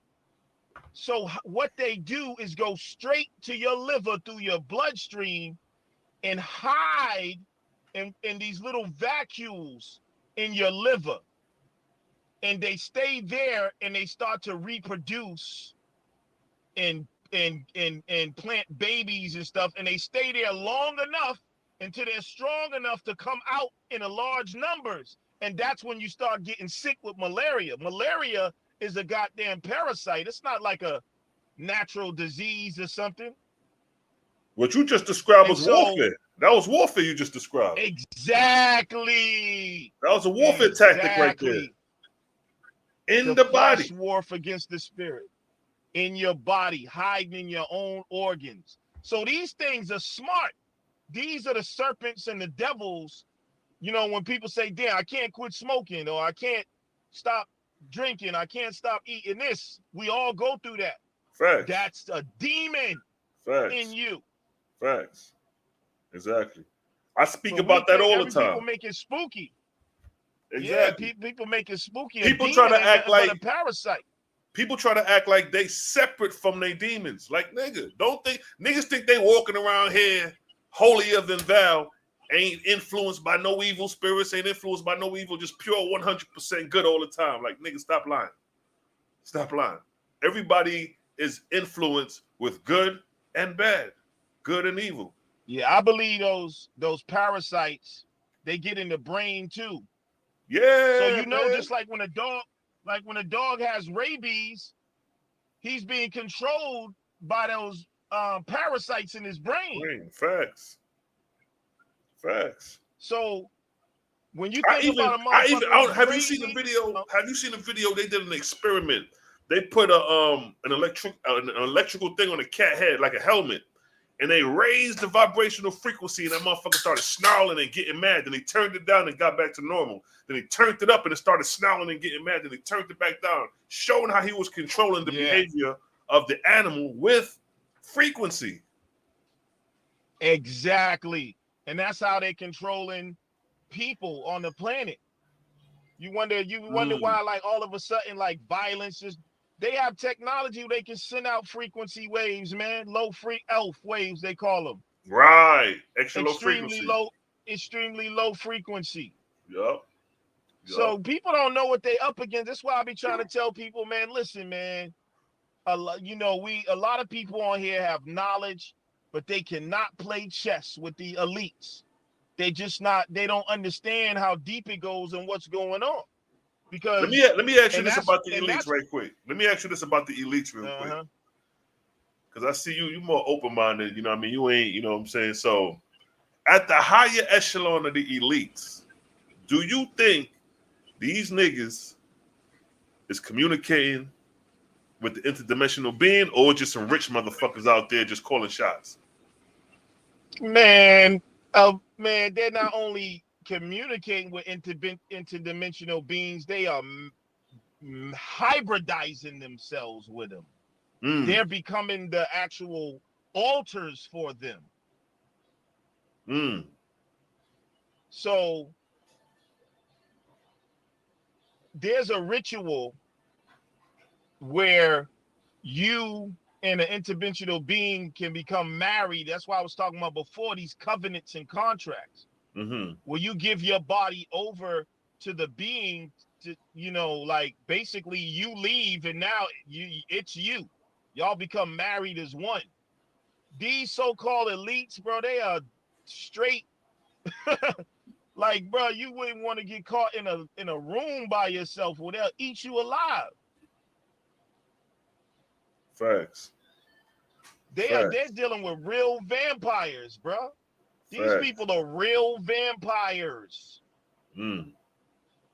Real vampire. And some of these parasites are interdimensional beings manifested inside of us. That's what I'm saying. But we expect they're the physical. The parasite is the physical manifestation. Everything is energetic and spiritual. So if you got a spirit, that parasite has a spirit. Facts. That's just the physical manifestation. Facts. You see what I'm saying? That's right. So, yeah, man, people ain't ready for what's going on out here. But the thing about these beings, they're really weak. You got to understand, just like a virus, they tell you it's not even really alive. It's literally a virus is just, that's where they get the concept of a vampire from, The Walking Dead. If you look up virus, if you type in, is a virus alive? They'll tell you it's kind of in between. It's not even like really alive. It's like a zombie and it's just feeding off shit.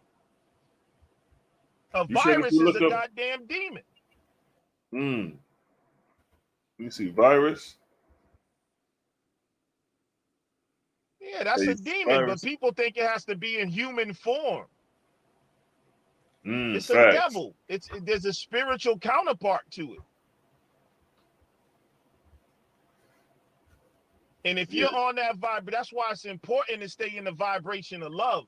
Because I'm gonna tell you, when you start to raise your vibration, they will attack your body Facts. because they can't. Like, for instance, you notice, like, if anyone who fasts, right? If you go on a fast, especially if you haven't done it often, if you go without eating and drinking for a day or two, on day 2 or 3, you might break out. You're gonna be hungry as hell. You're gonna be smelling all type of shit. You have a You're gonna be headache. having these cravings. You're gonna be angry, irritable, because the Facts. parasites are it's almost like they're pressing a button to bring you to submission. They eat, So you get nigga, them eat. stomach pains. Yeah. Get them stomach pains, like, nigga, you better feed me. You know what? I'm gonna give you this little neck ache right here, nigga. You think you're gonna not eat? You know what I'm saying? I'm gonna fuck with your joints, nigga. I'm gonna fuck with your dreams, Or you nigga. trying to be That's a holy now, demon. nigga? Yeah. But you trying to kick knowledge? Nigga, order me a goddamn cheeseburger, nigga. The fuck you talking about? But no, that's right and exact. You know what I'm Because saying? like my first day when I fast, my very first day, that'd be the roughest day because for whatever reason, I start thinking of all the foods a nigga want to eat, knowing I'm supposed to be eating nothing.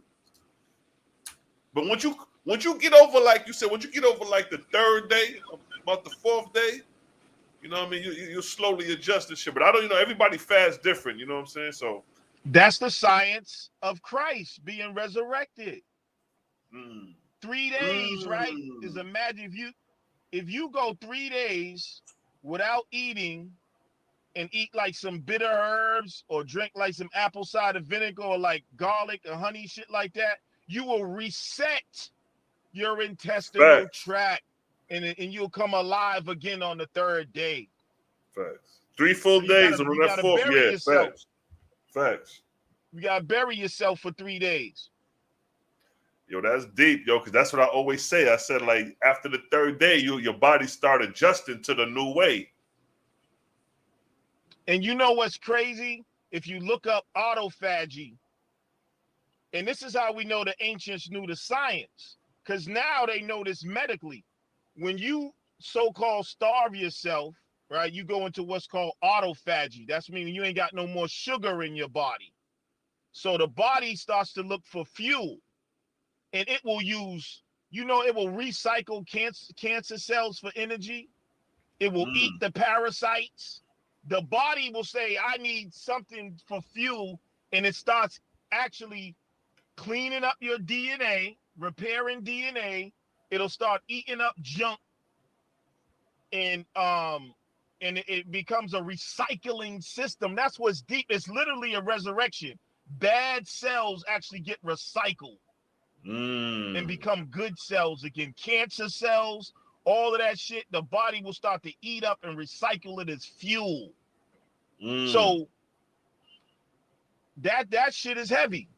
That's why Elijah Muhammad told us to only eat once a day. Facts. Because the body got to take time to recycle itself. Because all it is a balance between a fight between dehydrated cells and hydrated cells. You know what I mean? If the cell is dehydrated, nigga, we need some liquid over here. The cells is a fire going on over here. Come burn, come cool the shit out. And you know what's another thing that's crazy, yo? Water. Cause we think we drinking water like this is some new water we drinking. You know how long this fucking water been around, son? The same water when we turn our stove on just to take a drink of water, buy water out the ground. This water been here for millenniums. Ain't no new water came out the sky and said, "I got some new water from a million years ago." This is 1,000,000 years old water, so I'm gonna just give y'all some new water. Water been around. We've been recycling this same water for eons. And not only that, I mean, think about the elements. This is what I'm talking about when we get into the intelligence in the universe. Okay. The elements are, they do what's called chemical bonding, right? Right. So H2O, oxygen and hydrogen, that's actually a relationship that came together, yo. Somebody had to do that. Something, I ain't gonna say somebody, like, because you just say somebody, you're thinking it's a human being. But like you say, according to Owaspy, they say it's you basically, it's your name. It's Vortexia, because Vortexia is responsible for binding things. You know what I'm saying? Exactly. So You look at like the chemicals, go ahead. like even that, like that's amazing. The chemicals know through the amount of electrons that they have, if they can get together or not. That's called chemistry. We do the same thing with people, depending on your how many electrons to protons you have. You're going to either have the chemical bonding with someone or not. That's why there's certain people you be like, man, I just something about that person I don't like. That's chemistry. Facts. And you know what an antioxidant is. So think about how smart, like an antioxidant. I used to think that the story of Jesus was really about what's called antioxidants. You know how Jesus goes around and everyone who touches him gets healed? Right. That's what antioxidants do in the body. So when a cell becomes positively charged, it has more protons than electrons. Facts. So it is positively charged. It's called a free radical. Facts. Right? Exactly. Now, when you drink things like ginger and things like fruit and vegetables, they have what they call a high amount of antioxidants. What really happens is this chemical runs into this sick chemical that is imbalanced, and the antioxidant, what it does is it loans it some of its electrons. And that's what you call ionization. Right? Exactly. Right. And so now that you know what I'm saying, cell or whatever is now balanced out. Exactly. What do we call that? Exactly. That's called love, man. Right. But that's a chemical showing love. Facts. Think about it. He sacrificed his electrons to save somebody. Exactly. Exactly. See, this is the higher knowledge that niggas don't be understanding. It's like when you obtain wisdom through the religion, through the Bible, even through the Owaspy, through any walk of life a nigga go through, when you can manipulate it like this and make it make sense in every aspect of nature, that's when you want something. And you'll see the same patterns in everything. It's basically the same pattern being reproduced.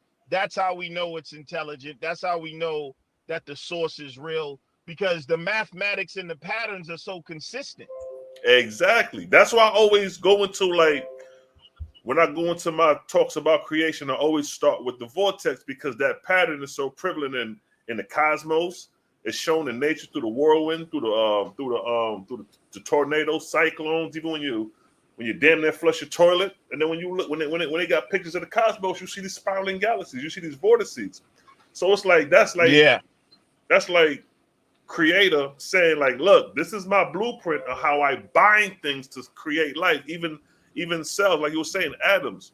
And that's a dope shit, because electrons, the ionization, that's what this whole thing is about.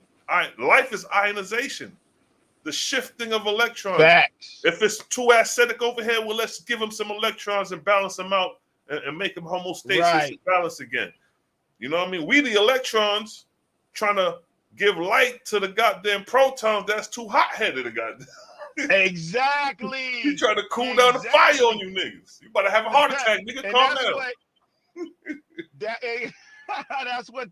That's what all this information and vibration is about. You know what I'm saying? That we're literally doing that. We are cells in the body of the earth right now, trying to give off energy and electrons to bring us back to an electric body. to bring us back into balance. Facts. We are the immune system of the earth, brother.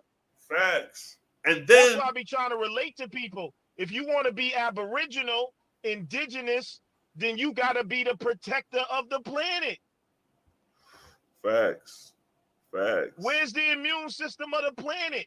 The immune system has lost its identity. So the planet so if your body got parasites running wild, then the planet has parasites running wild. It's above, so below, and it's out. If we sick, the planet is sick. Because it's the cells that make up the collective of the body. Exactly. Exactly. Collectively, facts. So that's why when it comes to all these different, some of these races, some of them are just straight fucking cancer cells. Yeah. It ain't got nothing to do with racism. You don't. Motherfuckers Like, have become these bacteria doing. and parasites, like you said, Joe. And what do bacteria and parasites do the most? Colonize. That's what viruses do. What does a virus do in your computer? It replicates itself over and over in your hard drive, in your memory. That's what a virus is. It's a colonizer. That's what parasites do. They multiply in one spot. That's what cancer does. It grows and grows and colonizes. You know what I'm saying? So when you look at the earth, when you see colonization, you're looking at a virus. And what do they do? It spreads. When you look at indigenous people, they got their little wars. They got their little, but they don't colonize. Think about it. Where is the Nigerian colony? Where's the Hawaiian colony? Where's the Ghanaian colony? Where's the Trinidadian colony? We don't want to fuck with nobody else. We just want to do our function as our function on the earth. Right. We got things that's looking to expand, so-called expand. That's the language of a parasite. They don't stay home. Especially with the nature to conquer and destroy. Exactly. That's what they do. A parasite doesn't care about your feelings. Think about it. It's just eating. And it will eat you till you die and then try to find another host. It doesn't have no feelings or compassion. You know what I'm saying? Exactly. You think the parasites ever be like, oh man, we should lay up, man. We've been drinking too much blood today, man, for this dude, man. No, they will continue. You know what I'm saying? They will continue and continue and continue. So what's going on inside is going on outside. And we gotta check these people, bro. They not that big and bad. They don't have a life in themselves. They gotta live off a host. Once the host, what we're doing right now is being willing hosts. We have a relationship. You remember the movie True Blood? That was one of my favorite series on HBO. It's called True Blood. Nah, I missed it, yo. And oh man, go back and watch that shit, bro. That shit is some of the deepest shit. But anyway, the vampires are well known. They living amongst humans like every day. You go to work with the motherfuckers. You in the bar with them. I think I seen it. I think I do remember that shit, yo. Yeah, and so and then they get in relationships with human women. And the human women allow them to feed off of them without killing them. They'll just bite their neck and drink enough blood where they can get fed. Right. But they protect and check it, but they form a bond with them when they drink their blood. So they know when something's wrong. Like, so this vampire, he had a relationship with this. Whenever she was in trouble, he would pop up because he created this connection with her through drinking his blood. So she provided him with blood, he provided her with protection. That's the same relationship of these gods that people that call God. They not the creator. That's deep. So That's facts. a lot of people get involved with these gods, and yeah, there's benefits. But guess what? Guess who the food is? Exactly. You know what I'm saying? You're Human a willing sacrifice. host. Yeah, you're a willing host. And some parasites are smart to eat just as much as they need without killing you. You know, there's people that had a worm in them since they was 7 years old. Don't even know it.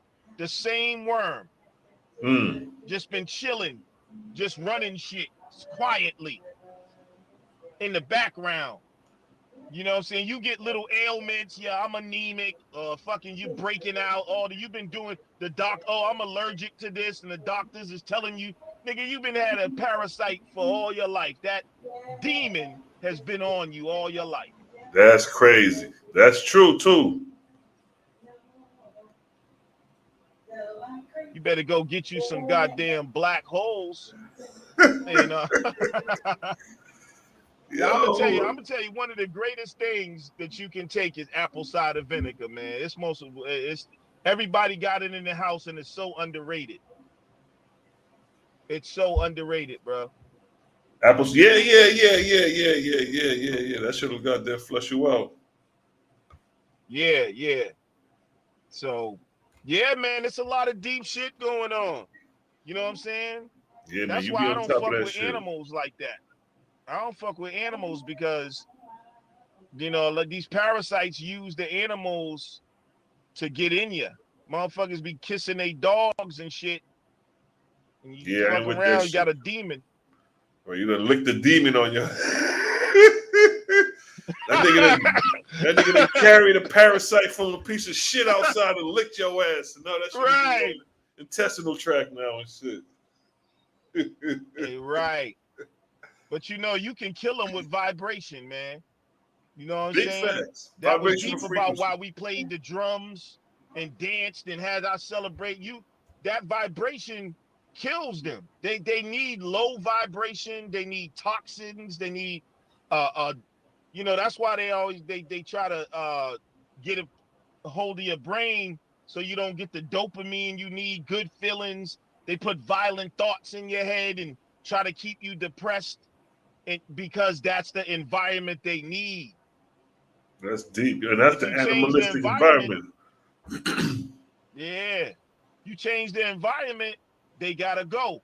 And that's the same thing with even these interdimensional beings on Earth. The only reason why they here, right, is because there's carcasses here. Mm.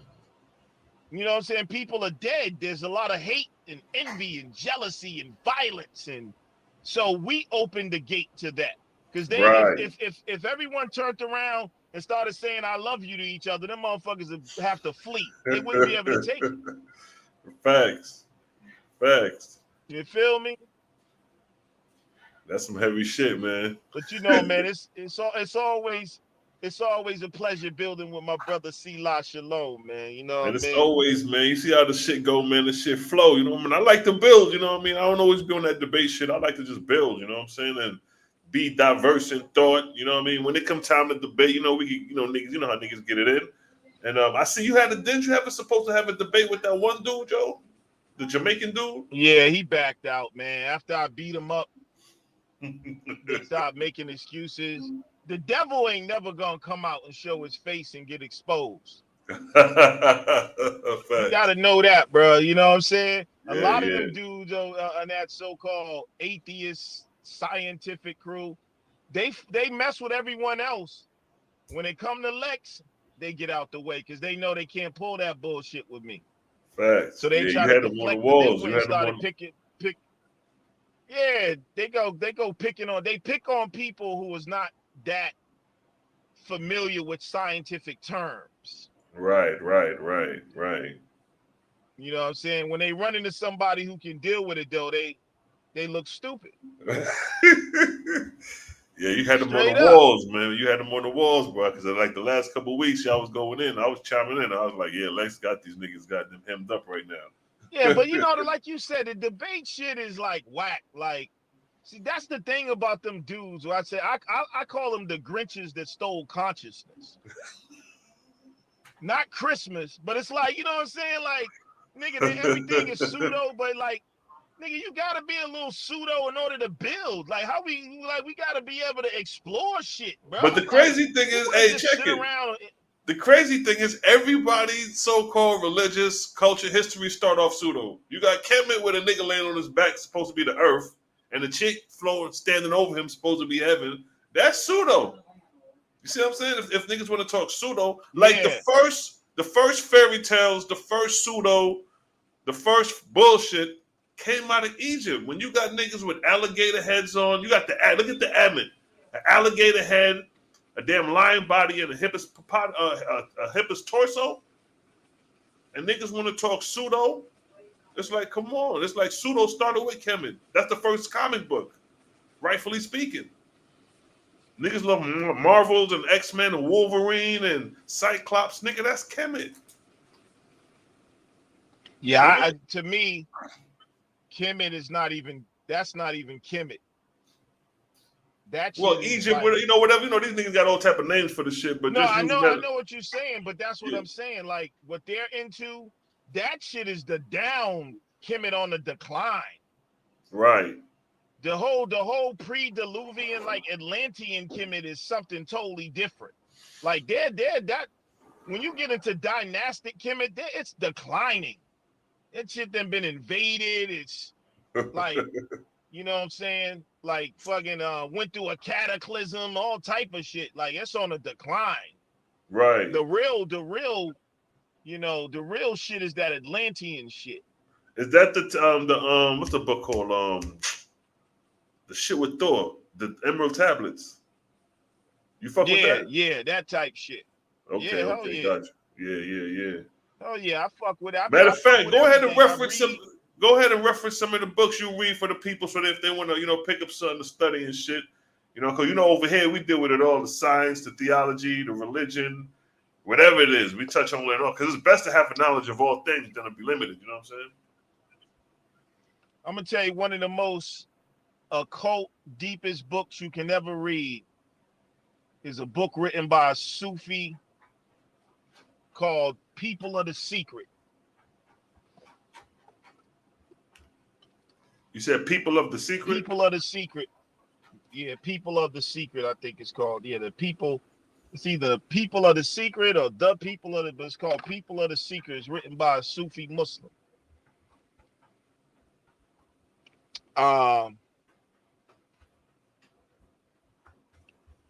Briefly, what's that about? You Briefly. It's about, it's like Islam. This dude is talking Islamic history, but he's talking about like the esoteric aspects of nature and Islam and some of the history that happened in Europe. Like he talks about how there was some shit the Moors was doing up in the mountains. You know how in the Quran it says "Be ye apes" or some shit like that, as a curse. He talks about how the Moors, the Muslims, was fucking around with them up in the mountains with them hominids and shit. But it's a lot of deep shit. He talks about that, like epics of creation, and like it's like a cult history, man. It's just off the chain. Dope. I'm gonna check it out, yo. I'm gonna check that shit out. Yeah. Of course, everyone should read the Kabbalion so you can know the 7 laws of Tahuti, or the 7 hermetic laws that govern the universe. That's absolute. That's some of the all religion is based upon the 7 hermetic laws. Right. You won't understand religion if you don't understand the Kabbalion, the law of vibration, the law of gender, the law of polarity, the law of rhythm, Nice. the law of attraction. The Kabbalion, man, that's foundational for any spiritist. Got you. Y'all That's hear that? foundational, you know. So that's one of my favorite books. Bet, man.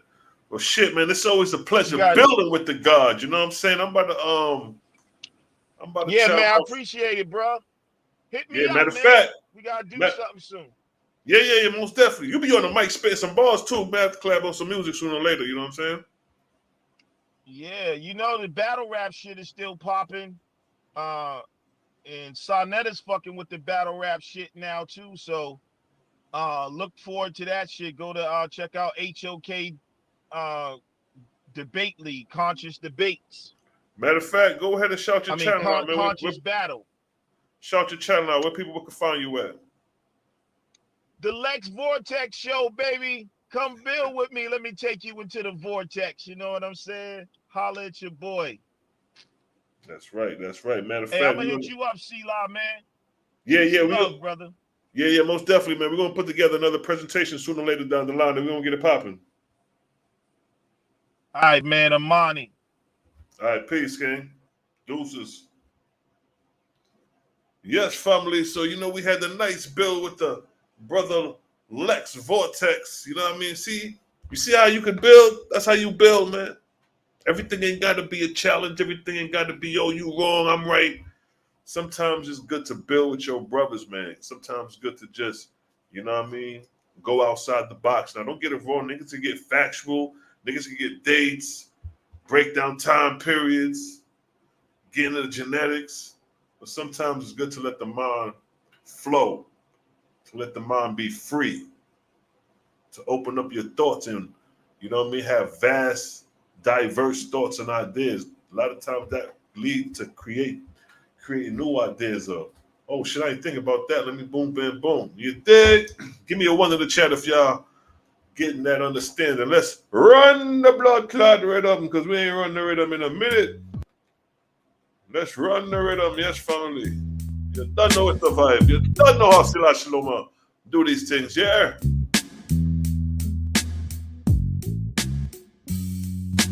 Vibes.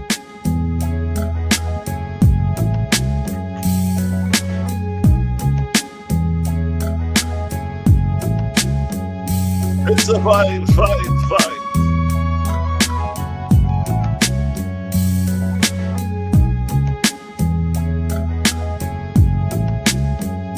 It's the vibes.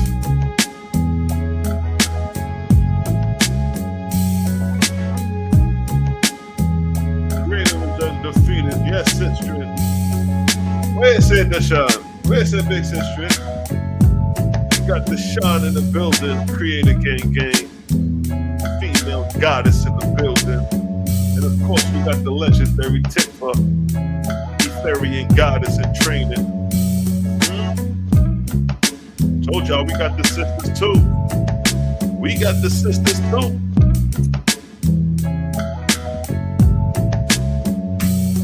Creator gang in the building. Atlanta's ugly, Black royal family, create a gang connection. You know how we do.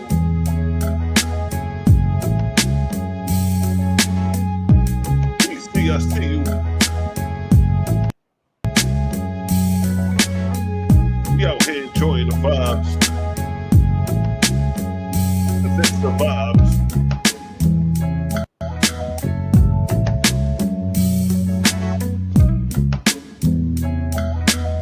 Out to the brother Lex Vortex. Shout out to Lex Vortex. He came and dropped some powerful knowledge and information. He came on looking for Cosmo and Cal. But nonetheless, we had an excellent build. You know what I mean? You know how we do.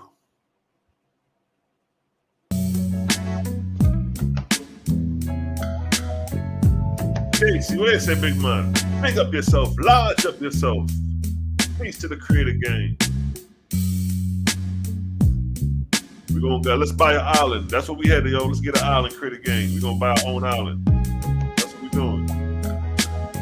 We are sovereignty, yeah.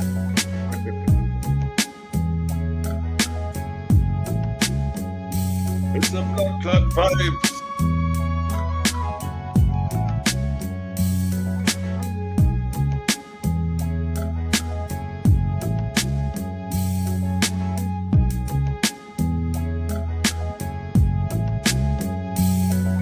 Where's Epigenetics? Israel, where's Epigenetics? Peace to the God Bazel, man. Peace to the righteous God Bazel. Yeah, I may see you out there on 14th again, yo. Good fellas. Holla.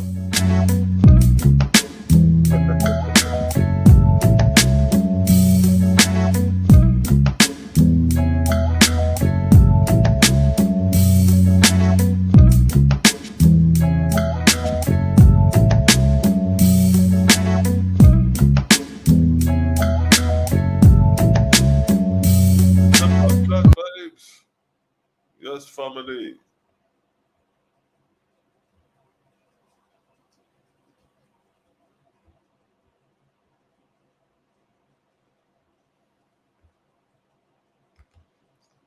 Probably going on some of this. I mean, coming down the line. Get this here. Look at that. This is the 23rd arc cycle after the creation of man. Let me go to the top. Just a WASP timeline and arc cycles. Something I was playing with but never finished, but I got time. I ain't got nothing else to do. I ain't got no filming. Season finale finished. Matter of fact, go check Atlanta's Ugly season finale. You know what I mean? Your boy up in there putting in that pizzane. Check it. Synopsis of 16 Cycles, chapter 1, verse 5. It states, at the time of the creation, of man's creation, the earth was traveling in the arc of Wan, where thousands of Orion chiefs live with billions of high-raised angels, ancestors. Here's an example of the arc cycle 1. There's the earth, there's the arc cycle 1, and here's the creation of man. So WASP gives us a timeline, a numerical timeline to keep track from the creation of man moving forward. So here you see the common map that I've been using for centuries, doing these lives and video throughout the years. So these are the highlights I have hosted here. The Ark of Nu is the first era of civilization. This would be like your Atlantean time period, your civilization of Pan, when Pan was, civilized. All matter of fact, the whole world was civilized. That's what's called the first era of civilization, because the whole world was civilized, like how we live in now with the technology. And I don't know if they had the technology we got, but they more likely did. But that's the first era. So you have the creation of man, and then 10 arc cycles later, you have the first era of civilization. So that's 30,000 years. So it took from man to start walking upright, clothing himself, and from that point, learning language and all that. From there to the 10th arc cycle, 30,000 years, he reached a zenith of a first era of civilization. And then 7 arc cycles later, man had descended to the point where commonly called the flood, the sinking of Pan, where man had descended to cannibalism, into a state of beast. The beast nature of man was so bad that the creator, through the high-raised angel 8, sunk the continent of Pan belonging in the Pacific Ocean, created what is called the deluge, what we know as the Bible flood story, the flood of Noah. But Noah wasn't a person. It was the name of the 17th arc cycle after the creation of man, called the Ark of Noah. Right? And it's interesting enough that you see this term Noah in the King James, when it's stated in the King James Bible. Let me see if I can pull it up real quick. I think it's in Matthew, because I got my sword right here. Let me see if I can find it real quick. Well, y'all observe the arc cycle. Meditate on that. You dig? The vibes are that. Let me see. It's in the book of Matthews. I know that for sure. The sign of thy second coming. Yeah, that's what it was. See all this shit coming back to me, fam. I'm going to show you that in the Bible, the way they noted Noah in the New Testament is the same way you see it there as the 17th arc cycle. It don't say Noah, it say Noe. And I want to find that in Matthew's is worded like that. And I found that quite interesting. Nonetheless, I think it's verse 24. We talk about that. Let me see. All right, here we go. Let me see if I can find Noah now. All right, there we go. So we're going to go to, I found it. It's Matthew's 24. I should have known 24 too. Matthew's 24, verse 37. So watch this. Let's go to Matthew's 24. Let's go to Matthew's 24, 37. And watch this. It should be in there. See? Look what it say. Look what it say, fam. But as in the day of Noe. That's not how you spell Noah's name. That's not how you spell Noah's name. But look what it says here. The name of the 17th arc cycle was the Ark of Noe. The exact same as you have it in Matthew. Now let's get it from the Owaspy to show you the significance. Where's Pan? Where we at with it? Where we at with the eighth?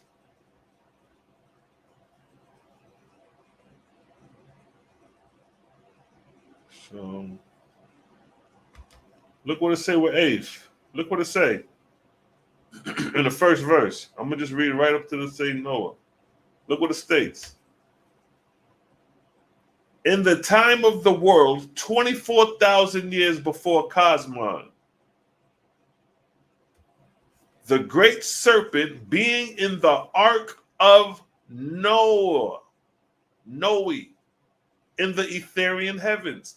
So this one verse, let's first start here where it states, in the time of the world, 24,000 years before Cosmon, that's referencing this. This is the era of Cosmon. It's saying 24,000 years before Cosmos. So 8 arc cycles from the 17th arc cycle to the 25th arc cycle. Within this is 8 arc cycles, 24,000 years of a 3,000 year period. So that's what they're saying when that's what it's meaning when it's saying in the time of the world, 24,000 years before the Cosmon era. That's what it's meaning. Now the next thing, the great serpent. When it says the great serpent, it's meaning the solar system. Being in the ark of Noah. This is what it means when it states being in the ark of Noah. When the earth was at this point. Because like you see the earth in the first arc cycle, as it travels on, as it comes to the 17th arc cycle, that's what it's referencing when it states here in the great serpent being in the ark of Noah. So that's the earth, the solar system being in the ark of Noah. This is the ark of Noah. And this is when the deluge took place, the sinking of Pan. But notice in the Bible, it says, but as in the days of Noah. See that? But as in the days of Noah. Now let's go. Let's do this. Let's prove that you don't even have that reference of Noah in the Bible. Where does Noah come in at? Where does Noah come in at in the Bible? Genesis chapter what? Let's go to chapter 6.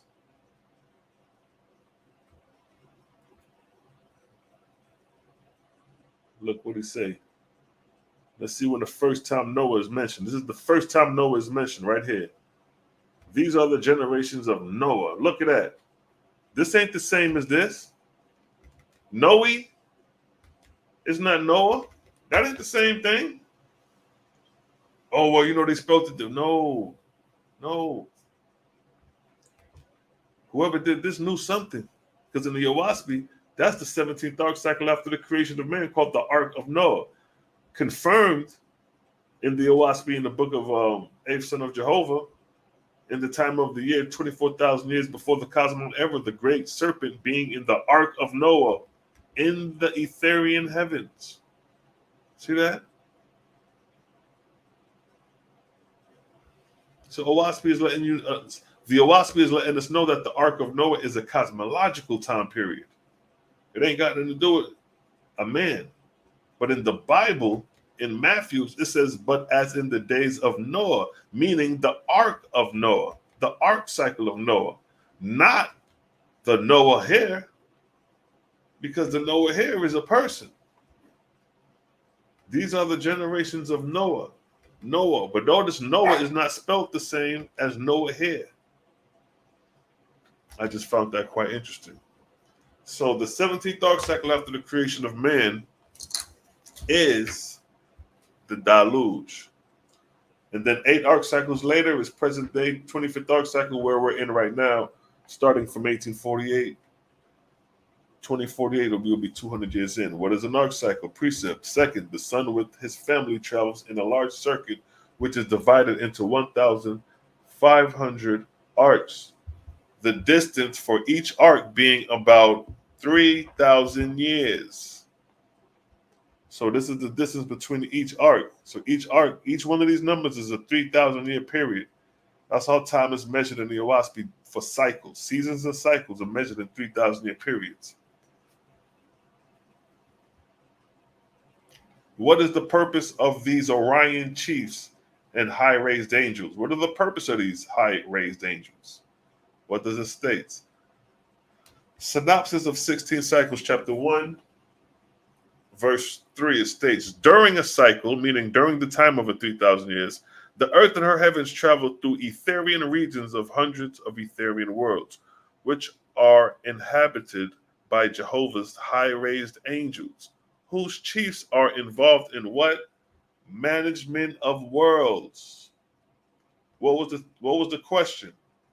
What is the purpose of these Orion chiefs and high-raised angels? What is their purpose? Management of worlds. Just like when you at job and you're the manager of whatever job you're working at, you got to manage the whole warehouse. The whole warehouse is like the world. If you're working at the shoe department and you're the manager of the back, that's your world. So what is the purpose of these Orion chiefs and high-raised angels? To manage worlds. Cut and dry and direct. So for each 3,000 years that the earth goes through these cycles, these angels are responsible for managing the earth, making changes, bringing invention, lifting man up from the goo-goo gaga, scratching, rubbing 2 sticks to create fire, raising them up out of that, continually elevating man to the point, look where we at now. Look how far we have risen up from the time we was living in the caves to stay warm. These angels, these ancestors are responsible for our elevation. They want to see us rise because they were once what we are.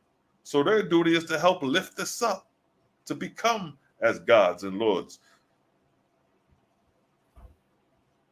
What else does it say? It's verse 4. During the time of a cycle, the earth is therefore under the what? Control and management of such angels of Jehovah for what? The resurrection of men on earth. See that? See that? These angels are here to help you resurrect. We're talking about ascension. We're not dealing with a bloodthirsty God that wants you to cut off a goat head to worship him. We're talking about a creator, whether the Owaspy call him Jehovah. We're not studying the name. We're looking at the behavior, the words expressed. Is this virtue that we're reading? Is this morals that we're reading? Does this have value, what we're reading? Does this have merit, what we're reading? If we're talking about resurrection, we're talking about ascension. So that has merit, that has morality, that has value, regardless of where the source came from. That is the source. That is the source in writing right here before you, speaking to you directly to let you know, I am the source. But niggas is too worried about, who wrote it? The dentist, the white man. It was automatically written, but the source doesn't change. The message don't change. Shit stays the same. These are the arc cycles. Timelines using before Common Era, and after Common Era. So now I got the arc cycle so where motherfuckers can understand the shit on the time scale. So here are the numbers of the arc cycle at the top. 1, 2, 3, you see them, all the way to 24, the 24th arc cycle. We're in the 25th right now. So starting from 1, that's when the man was created. And then each arc cycle is a 3,000-year period. So it'll say the first arc cycle. Then it'll say the second arc cycle after the creation of man. Then the third arc cycle after the creation of man, and so on and so forth. Right? Now, they go to Earth. That's the line traveling through the arc cycles. Although this is the line, but it's a cycle, it's a circle that it's looked at. But creation of man, roughly 70,000 years. And now we got a timeline we're dealing with. So when we come to the first era of civilization, like I showed you on our other map, now we have a time period before the Common Era. So the first era of civilization was roughly 40,000 years ago. That's pre-pan. That's pre-flood. This is before the flood. Here go the flood right here.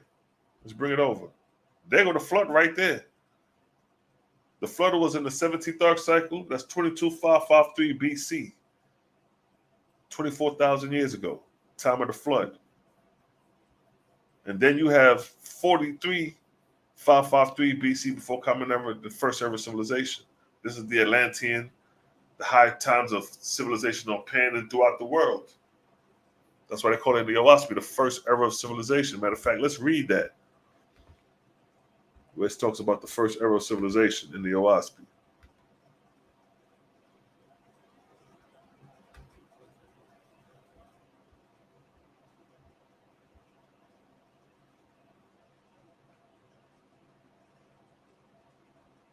It starts right here, verse 18. Now you see what it says right here? The 10th cycle was under Miss Selachiva, chieftainess of the Arch of Laws Gobak, in the Ark of Nu. See, it's naming the arc cycle. Let's stop right quick. First, it said the 10th arc cycle. Let's go back up to the map. Let's go back up to the map. This is the 10th arc cycle right here. So this is the arc cycle that they're saying. The 10th arc cycle was under Miss Selachiva's chieftainess. This was a female, a goddess. She was in charge of the 10th arc cycle of the arches of Laws Gobak in the Ark of Nu. That's the name of the arc cycle. So the 10th arc cycle is the name of is called the Ark of Nu right here. See that? The 10th arc cycle, the Ark of Nu, first era of civilization. But now we have a time period on it. 10th arc cycle right here. Scroll down. First era of civilization, 43,553 BC. Before the Common Era. Basically 45,000 years ago. Is the first era of civilization. That should make a lot of sense to me. But nonetheless, that's what it's saying when it says in the Ark of Noah. This is what's going on. This is the condition of the earth at the time. So this is the 10th arc cycle, first era of civilization, 45,000 years ago. And here's a synopsis. And now the earth was full of people. All the continents and islands of the earth were inhabited by man. See that? See that? It said all the continents and islands. It said all the continents. So that means if Jamaica and Trinidad and Guyana and these Caribbean islands was there 45,000 years ago. The Americas, it said all the continents. America, Central America, South America, Pan. This is before Pan sunk. Africa, Asia, China, India, Persia, those regions. Everywhere was filled with people 45,000 years ago. So let's read that verse again. And now the earth was full of people. All the continents and islands of the earth were inhabited by men. Nor was there any wilderness left where man did not dwell. See that?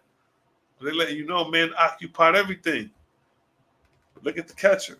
But the generation of man had fallen from 33 years down to 12 years. and man and woman were at maturity at 7 years old, and not many lived above 30 years. But they were prolific, many of the mothers bringing forth 2 scorn, 40 sons and daughters, from 2 to 4 babies at birth. Now look at that. Now that's something we would never expect in history. We ain't expecting that. So basically, niggas was adults at 7 years old. You know what that brings me to? That's that Lord of the Rings shit. Them little hobbits, them niggas is grown men, but they look like little children. Because you remember, this is pre-Diluvian time. We're talking pre-flood, pre-Pan. We're talking Atlantis at its peak. We're talking Pan at its peak, Lemuria at its peak. That's what we're talking here. But the generation had fallen from 33 down to 12. And man and woman was at maturity at 7 years old. And not many lived to be 30 years old. Look at that. Can you imagine living at a time period where you seeing shit like this? But this was the atmosphere 45,000 years ago. And man dwelt in peace. The earth was tilled, and it brought forth abundantly everything that was good for man to eat and to clothe himself with. In those days there were great cities of hundreds of thousands of inhabitants, and thousands of such cities in all the 5 great divisions of the earth. And man built ships and sailed over the ocean in what? All directions. Around what? The whole world. By the angels of the Lord, the ancestors, he was taught and guided in all things. And men had books, both written and printed. The niggas had a printing press back then, 45,000 years ago. In schools, the young were taught knowledge regarding the sun, moon, stars, and all things that are upon the earth and in its waters. This was therefore called the first period of civilization on earth. See that? The Owaspy gives us an insight and a time period of the first civilization on earth. Now the next verse is the bullshit. This was therefore called the first period of civilization on earth. So this is the first period of civilization on earth right here, 45,000 years ago.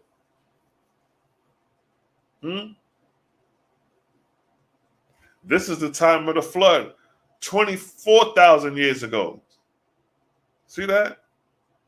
This is way before the flood. This is way before the deluge. Thousands of years before the deluge. The first ever civilization. See that? But then we come back to the deluge, coming to 8th. It stated what? In the time of the world, 24,000 years before the Cosmon era, the great serpent was in the ark of Noah in the Etherian famine. Now we're going to here, the time of the flood, right here. When the earth was right here in the Etherian famine, they're in the 17th arc cycle, the ark of Noah, right here in Matthews. But as in the days of Noah, what did the Owaspy say? In the time of the world, 24,000 years before the Cosmon era, the great serpent being what?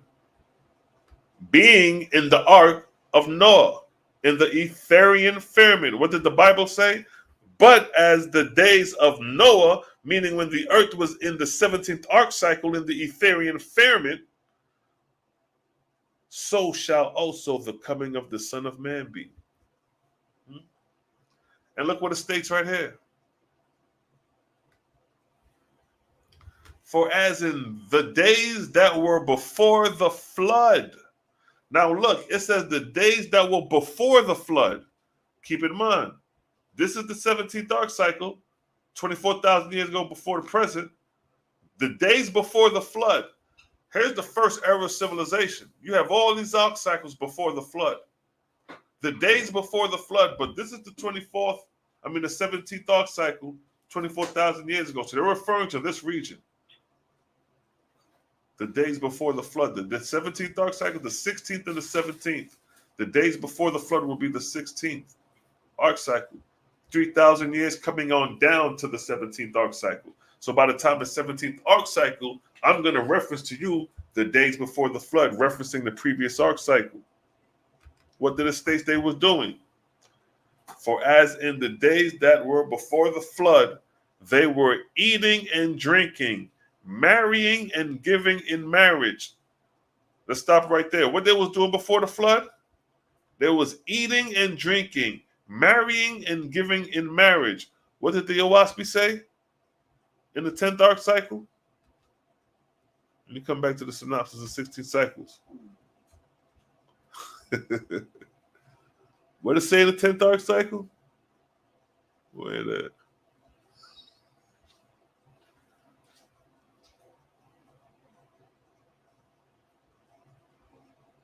Well, there you go.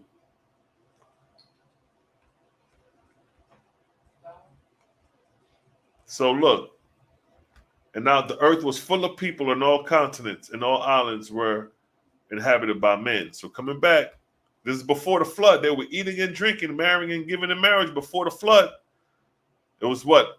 Before the flood, it was full of people on all continents and islands, right? And look what it says. The generation of men had fallen from 33 down to 12. And what? Man and woman was at maturity at 7 years old. And not many lived to be above 30. But what? But the mothers were prolific. The mothers were prolific.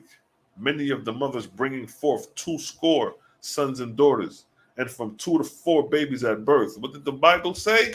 Eating and drinking, marrying and giving in a marriage.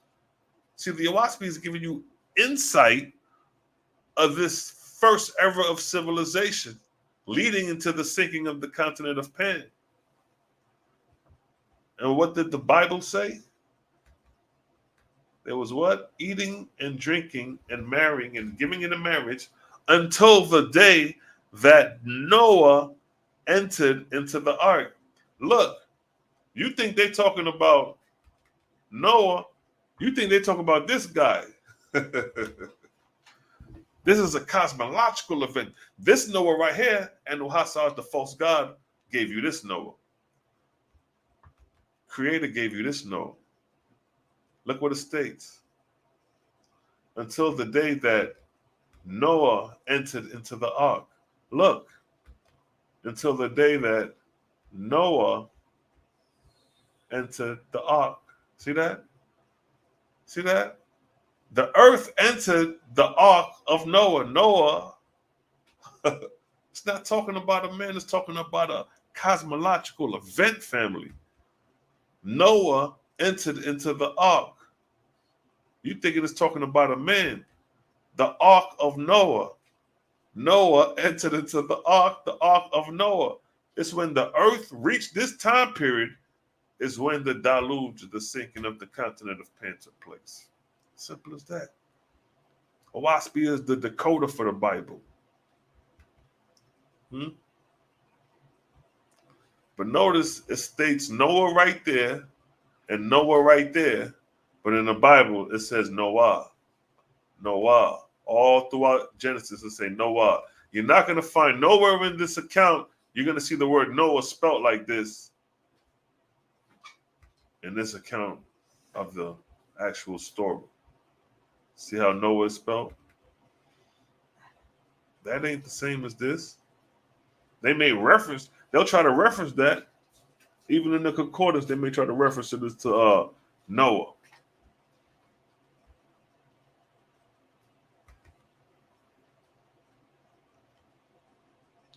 Look at the Strong's Concordance for the word Noe. Noe. It's in Greek. Noah equal rest. The 10th. See, they're going to slide it back to Noah. Noe.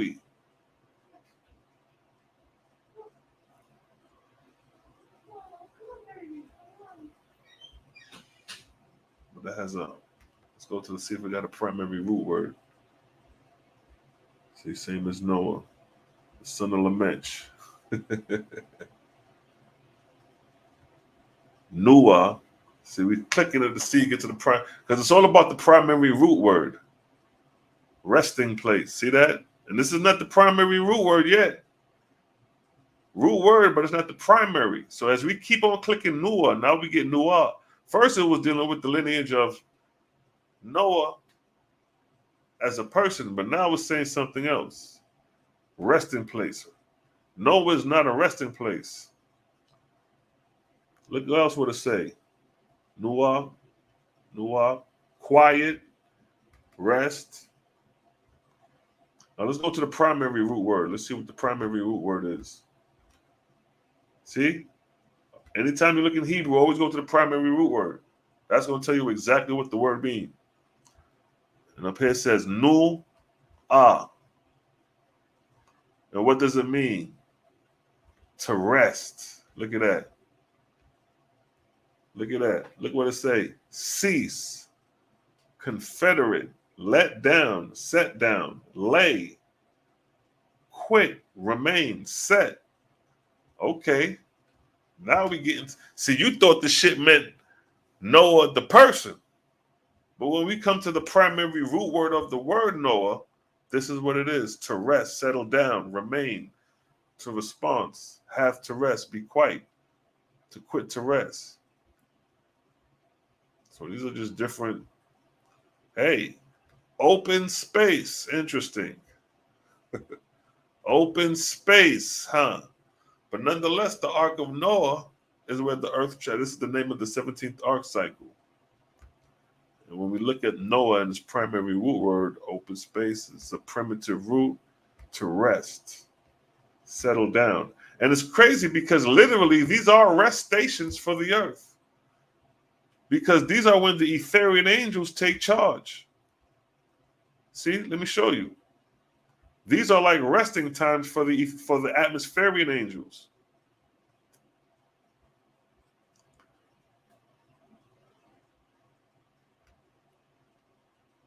During a cycle, the earth and her heavens travel through these Etherian regions of hundreds of Etherian worlds, which are inhabited by Jehovah's high-raised angels, whose chief are involved in the management of worlds.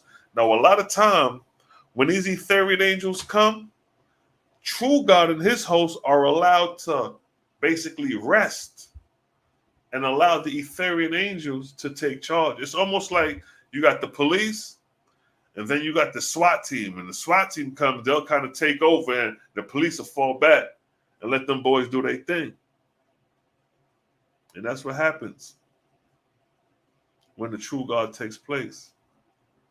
It's rest for the gods. Let's see if I can find that in the book of Eighth. Let me show you how it coincides. When Yahshua was established in the book of Eighth, it was a rest for the gods. Let's see if I can find that verse. We'll talk about Yeshua.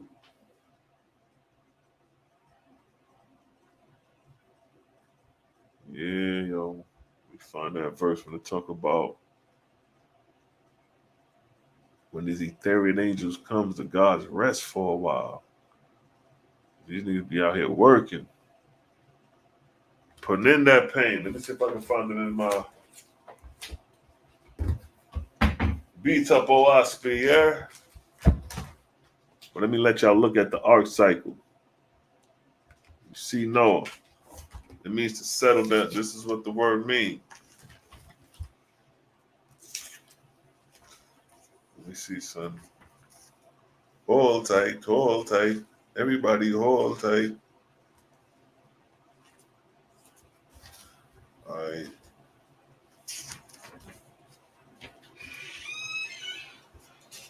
Let me see where it's at real quickie.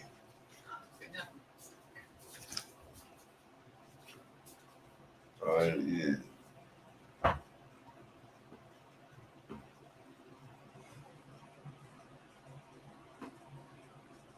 All right, check it. I found it. It's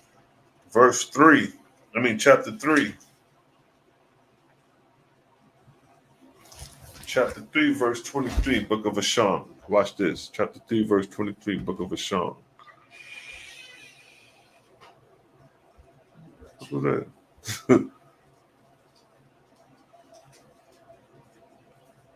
All right, so check it, right? Check it, right?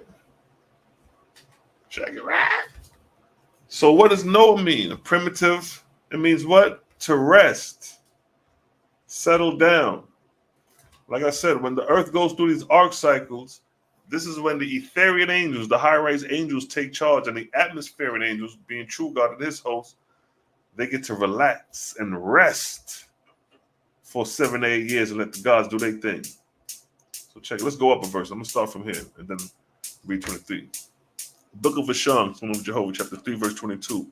Asham, now God said, your crown shall be my crown, for under it Jehovah's power shall triumphant.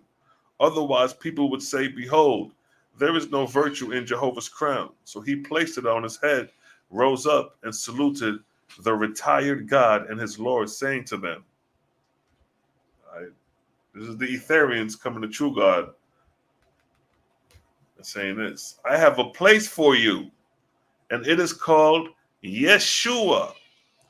Retire there with my proper officers and partake of rest and the freedom of the place until I come also. But the retired God and his Lord said, put us to labor. We pray, to which God, Asham, said. He's telling them niggas to rest, because this is the Etherian God to come to labor, but true God be like, yo, I don't want, I know you want us to rest, but we want to help too. Jehovah's son must not be humiliated. How? Then can you labor under me? Were you not Jehovah's gods and lords? Yo, that's slick. And look what they said. They perceived. They're like, oh, shit, I got you. And after due salutation, were provided with an escort of 500,000 men and women. And they departed on their way to Yeshua. So when the Etherian gods come, true God of heaven and earth are set aside. Go rest, nigga. Go sit down. We gonna manage the earth for the next 7 to 8 years. That's what take place at the beginning of every arc cycle of 3,000 years. And coming back to what I was saying with the word Noah, it meant what? To rest, right? To rest. To settle down, right? Just uses that to obtain rest. Be granted rest. What did the Yawaspi say? Didn't he grant them rest? What did he say right here? This is him granting, this is Asham granting, this is the Etherian God Asham granting true God of atmosphere and heaven rest. I have a place for you, and it is called Yeshua. Retire there with my proper officers and partake of what? Rest. Stop right there. Stop right there. Partake of rest. What did the Strong's Concordance say? To obtain rest, be granted rest. What did the Owaspi say? In the 17th arc cycle, when these angels came to the earth, true God ruling the earth was told to what? He was granted rest. To obtain rest, to be granted rest. What? Partake of rest and what? Freedom. See that? I'm just gluing. You know what I'm saying? Just making a reference to how the definition of Noah at its primary root in Hebrew is a primitive root, meaning to rest, settle down. And then I'm just showing you that Noah is the 17th arc cycle after the creation of man, and it's referencing to obtain rest. And I'm showing from the Owaspi that when these Etherian angels come, they tell the atmospherian gods to partake of rest and freedom. And then it states what? Until I come also. Meaning until when I get finished, nigga, I'm going to come back and I'm going to restate you niggas. Huh? So just letting you know. Just letting you know. That's how we move in. So the Ark of Noah is not a person, as we've been taught in the Bible. It's the name of an arc cycle of 3,000 years, while Matthew give a slight reference of, but as in the days of Noah.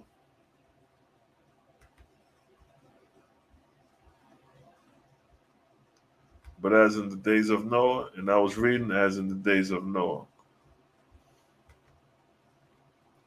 First era civilization, and as of this is the time of the flood and the sinking of the continent of Pan. Now let's read the condition of man during this time for the Creator to even consider sinking a continent. And some people, that's what somebody will try to say, oh, look, see, the Creator's angry and mad, he sunk the continent. No. Look at the wisdom of Creator when he speaks. Look at the wisdom of Jehovah when he speaks.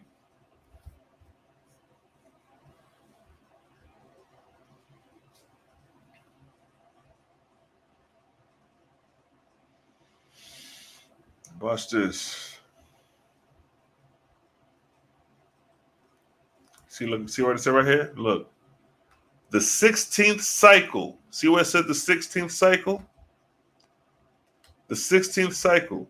This is the 16th cycle right here. The 17th cycle is called the Ark of Noah. This is the 16th cycle. What did the Owaspi say? The 16th cycle. So what does that mean? When the earth was in the 16th cycle, it was under the management of this angel by the name of Neph, god of Sogahanis, in the ark of Arkbrock, but he failed to bring forth harvest. So for the full 3,000 years that this God reigned, he failed to bring forth harvest. He failed to bring forth harvest. What is a harvest? Let me show you what a harvest is for those who don't know. You know I'm surgical with this bitch, Jake. This is a harvest. Let me show you what a harvest is.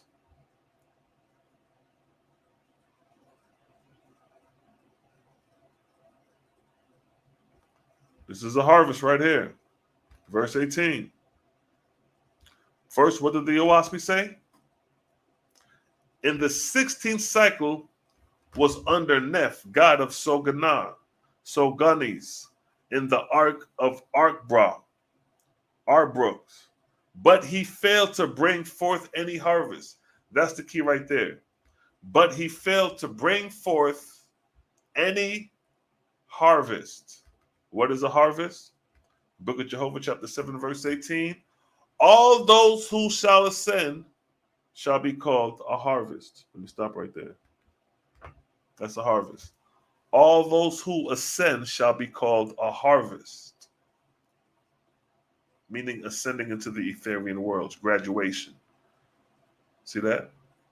So what did the verse state? But he failed to bring forth any harvest. All those who shall ascend shall be a harvest. But he failed to bring forth any harvest. What does that mean? Meaning he didn't bring forth no harvest to the Etherian world during the 16th arc cycle, coming to the 17th. That's how man had descended. He ain't even get no harvest under his reign. Now look what it states. God, this is the time of the flood. Right before the flood, this was going on in the heavens. God, who was Neph, said, this is the rightful God of heaven and earth. This is under his watch. This is the nigga who they told go take time out, go rest, go chill for a minute. This is him who Aph, son of Jehovah, the Etherian God, told him to do.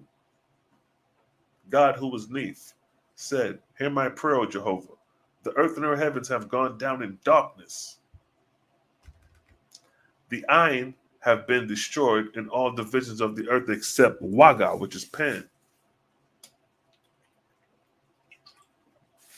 For those who don't know, Waga is another name for the continent of Pan, who some may call Lemuria or Mu, but in the Pacific Ocean. Look what it states. More than 30 billion angels are gathered on the surface of the earth, and they are too low in grade to be delivered. See that? It says they are too low in grade. Stop right there. They are too low in grade to be delivered. I read you the precept of all who send is a harvest. They are too low in grade to be delivered. Watch this, Book of Judgment. Let's go to Book of Judgment chapter 3. Let's go to Book of Judgment chapter 3, verse 11.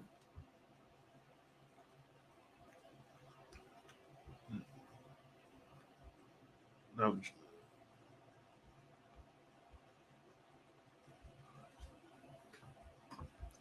not 3, 4 or 5. Where it's at, watch. Watch this. Precept upon precept, here a little, there a little.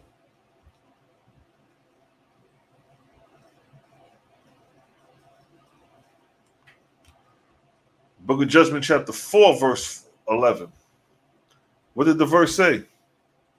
They are too low in grade to be delivered. What did the Owaspy say? What it states right here?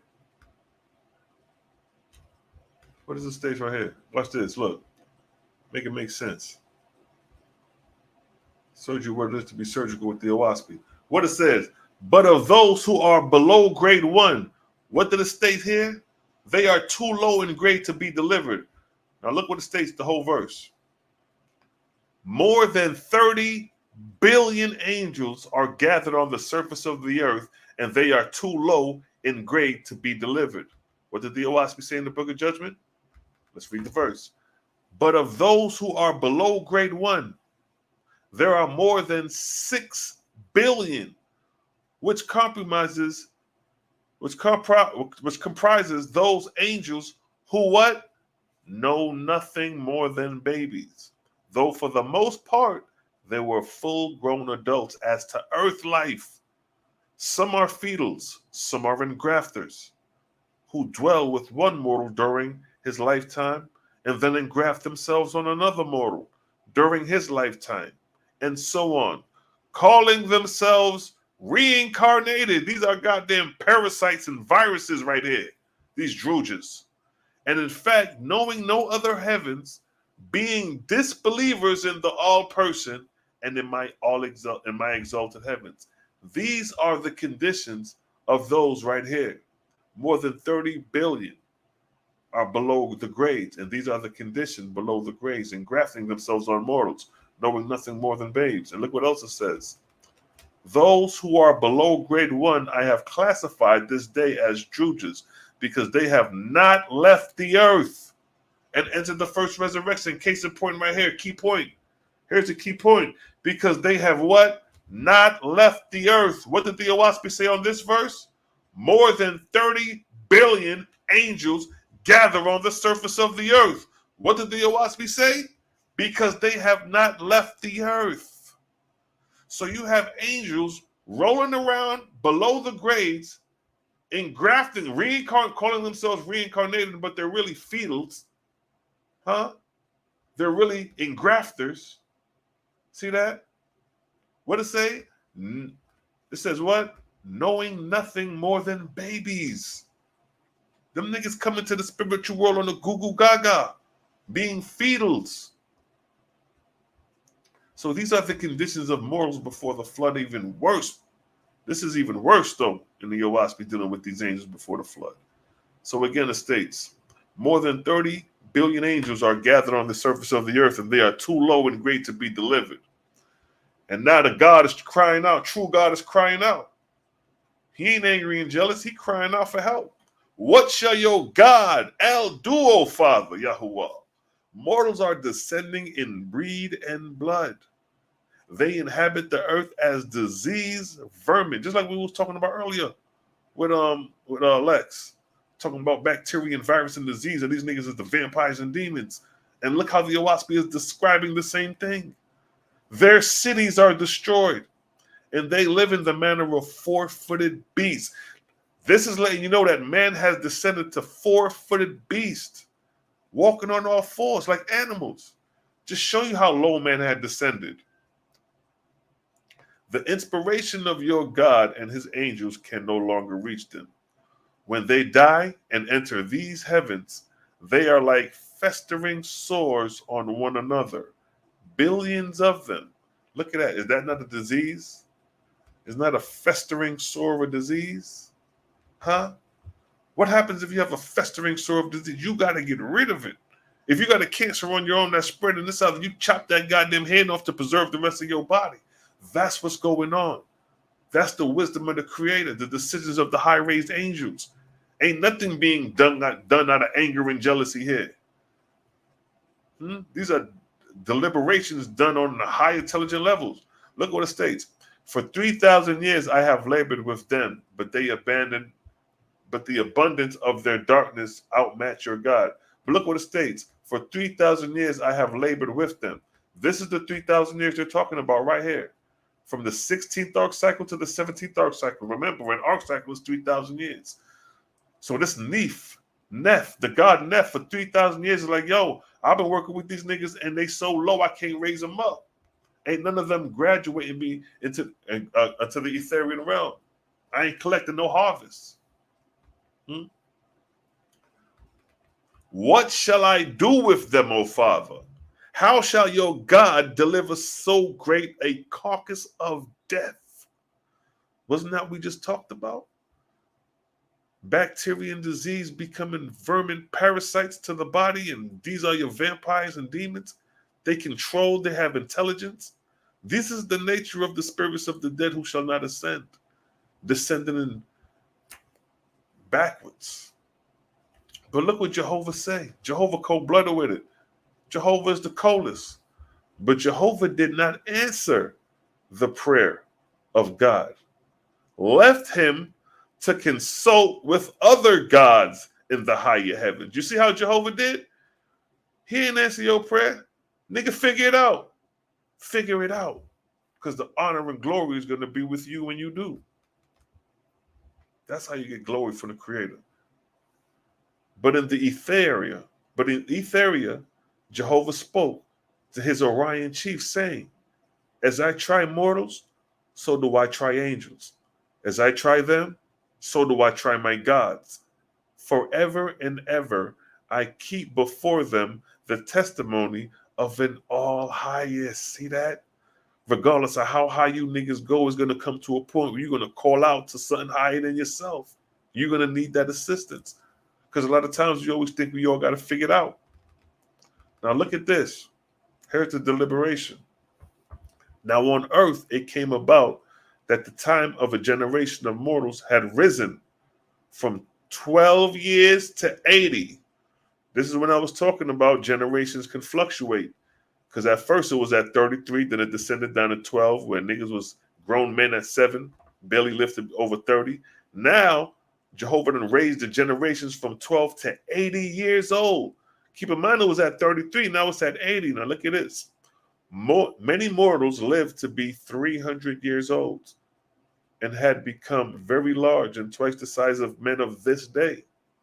But they were without judgment and of little sense, and hardly knowing their own species. What type of dumb is this? And they mingle together, relatives as well as others, so that idiocy and disease were the general fate of the tribes of men.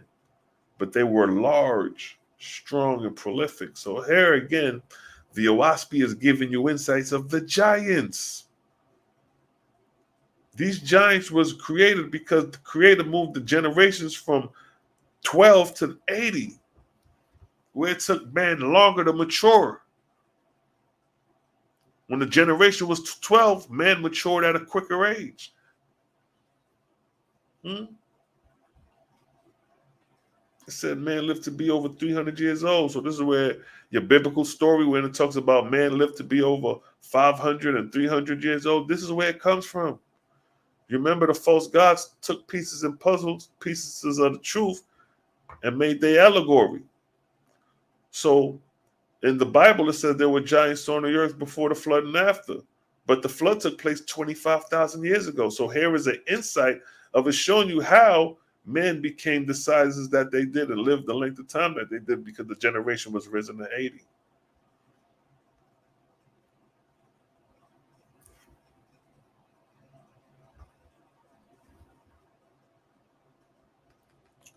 The following is the grade of the declination in heaven on earth, of the earth, that is, including when Keshlon had changed the period of generations from 12 years into the upper grades namely, and then it goes into some names of the more reigning gods.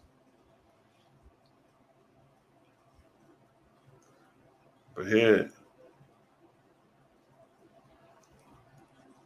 now look at this. The wisdom of Jehovah.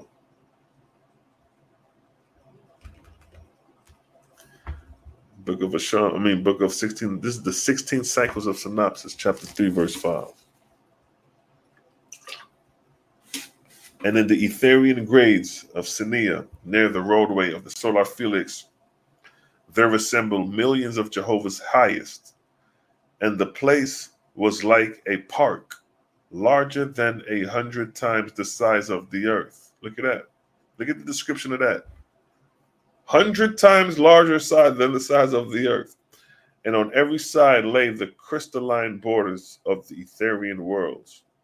And when they were assembled, Jehovah spoke out of the light. So that's like being on a big-ass baseball field, 100 times bigger than the earth. Jehovah spake out of the light. Look what he said. 16 times my Etherian hosts have redeemed the earth. Let me stop right there real quick. Let me get that. 16 times my Etherian hosts have redeemed the earth and her heavens from darkness to light. Now, this is what it's talking about when it says 16 times. You see 1 to 16? That's what he's talking about. For each time the Etherian earth comes and lifts man up, every time man falls at the ending of an arc cycle. At the ending of every arc cycle, man descends. They got to be lifted back up. Then it's a glorious moment. Then they descend. It's like a wave.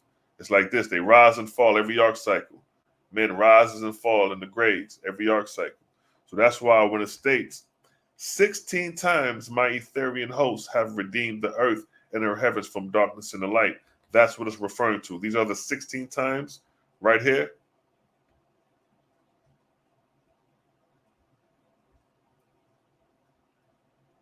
"16 times. So from the Arc of Wayne to the 16th arc cycle, the Etherian angels redeemed man out of darkness 16 times from the creation of man. That's what it's referring to. But now we're right here in the Ark of Noah, the time of the flood. And look what Jehovah states. Read it from the top. 16 times my Etherian hosts have redeemed the earth and her heavens from darkness and the light, and yet before the end of a cycle she falls again, and her atmosphere is with her. And now her heavens are again filled with billions of spirits who do not know me in my emancipated worlds. Speak, O gods and goddesses." And then the goddesses and goddesses give their deliberation, right? They give their deliberation. They speak about what they see and what they feel, what they're going through. Here's the catcher right here. Here's a description of the last God talking. Then we're going to go into what they agree. Verse 15. And as often as they are risen up in light, so are they again cast down in darkness, meaning the angels, because of the great desire of the spirits of the dead to return back to the earth. See that?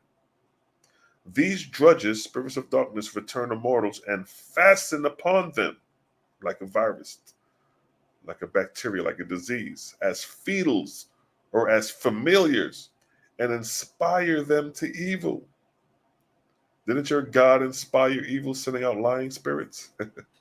Inspire them to evil. Hold on. Hold on for a minute. Hold that verse right there.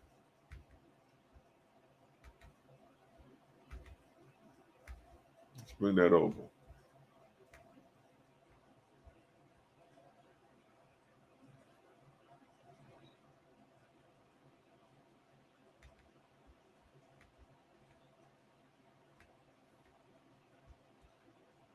Hold on. All right. Nah, I gotta get that in the archives to get that. You gotta get that in the archives right there. Where that? Let me show you how funny this is, right? These drudges return mortals, and these drudges return to mortals and fasten upon them as fetals or as familiar, and inspire them to evil. These are drudges inspiring mortals to evil. Where's that at in the Bible right quick? Hold on. Where that shit at? Quick fast.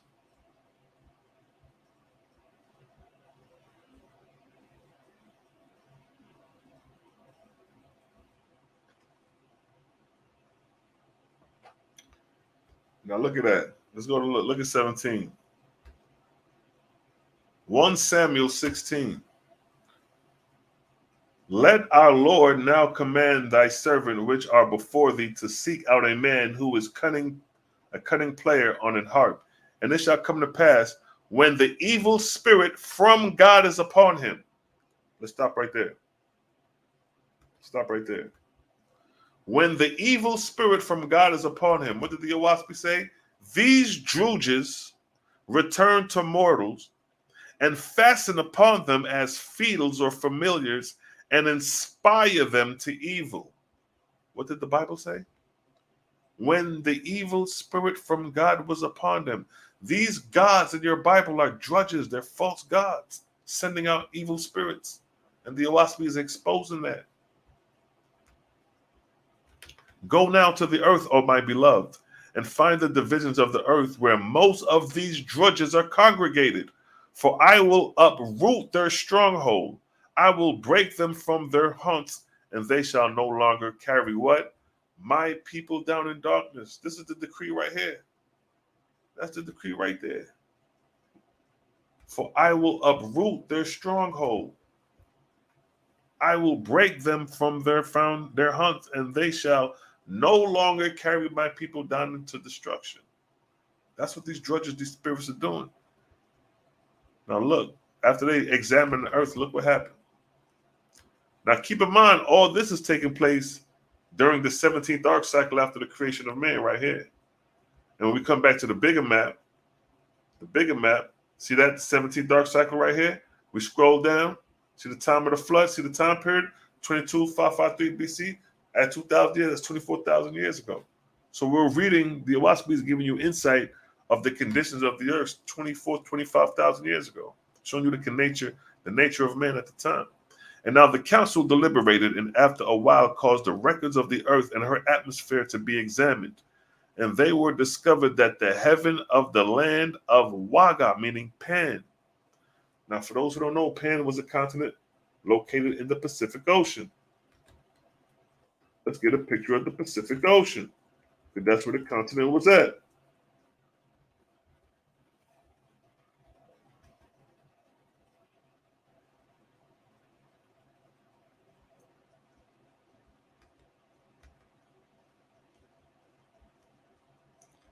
Now look at that. This is the Pacific Ocean now. This is where the continent of Pan was at. And you can see the hedgings around the edges. This is called a ring of fire. But this is where the continent of Pan was at. It was a mighty continent. So look what the Owaspi is saying.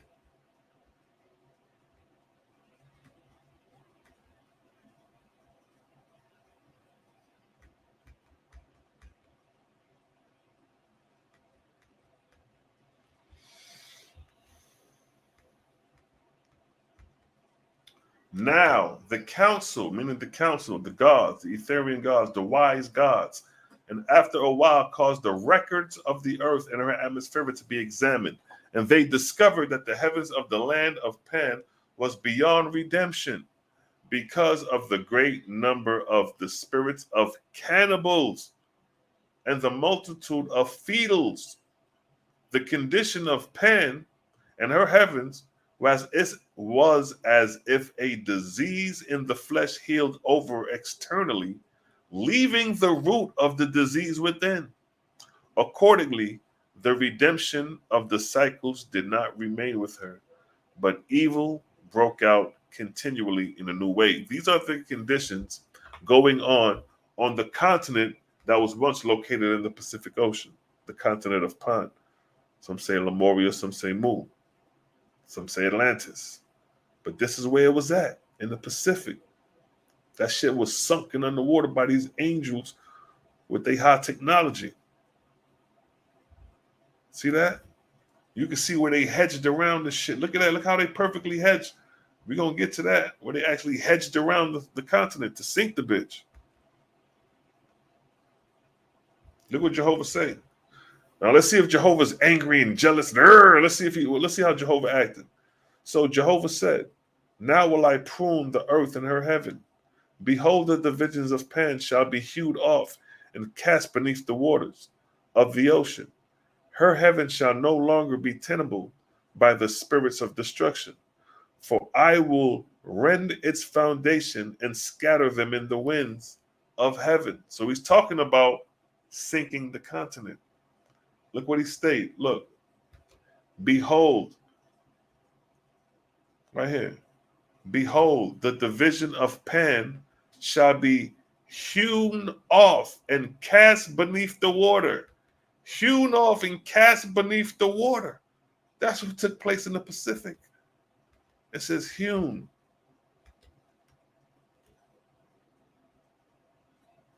Hewn. What does that mean?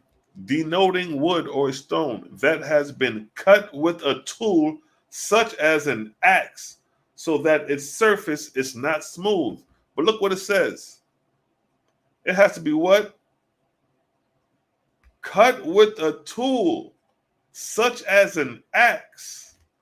You need a tool to hew some shit, right?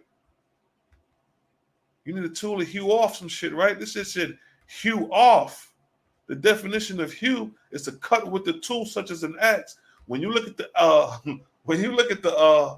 outline of Pan, the shit looked like it was hewed off, chopped off with the fucking axe. Although we know we're not using the axe, but we're gonna get to that, how this shit was hewed off. But we showing you and prove that the Owaspis is revealing the nature of the continent of Pan and then sunk underwater, how it was done and the condition of man at the time. So he said he's gonna hew the continent. So Jehovah said, "Now will I prune the earth and her heavens. Behold, the division of Pan shall be hewn off, cut with a tool, something like an axe, and cast beneath the water of the ocean. Her heaven shall no longer be tenable by the spirits of destruction, for I will render its foundation and scatter them in the winds of heaven." Now check it. Here's the solution. Y'all think you think the creator is just, I'm gonna destroy my people, I'm angry and jealous. Look at the redemption plan. "Go therefore down to the earth," referring to the angels. "Go therefore down, the angels that are in service of the creator at this point to help rescue these people. Go therefore down to the earth and provide nets and blankets for receiving the spirits of darkness and for receiving the spirits of mortals who shall perish in the waters, and also provide a place and where my exalted heaven suitable for them. And you shall put walls around them in heaven, so they cannot escape, but can what? Be weaned of evil." Key point right here. Be what? Be weaned of evil. Why your God in the Bible over here is saying, when the evil spirit from God is upon you, and then it states from here, an evil spirit from the Lord troubles thee, while your Lord and God is over here playing with evil spirits. The Owaspi is telling you what? Be weaned from evil. We're not even playing those evil games. We're not even pretending that. So this is the plan for those who destroyed in the flood, to be weaned from evil. Look what it states here. "When you have come to the earth and its heaven, acquaint my God and his lords with your decree, with my decree, and say to them, Thus saith Jehovah, behold, I will sink the land of Pan, Waga, beneath the waters of the ocean, and her heavens I will carry away to a place in my firmament, where she shall no longer engulf my people in darkness. And Jehovah says, Go, O God of heaven and earth, and go, O God of heaven, and you, O Lord of Waga Pan, down to my chosen, the Ions, and say to them, Thus says the great Spirit, behold, I will sink the lands of the earth beneath the ocean, because of the evil of the spirits of darkness.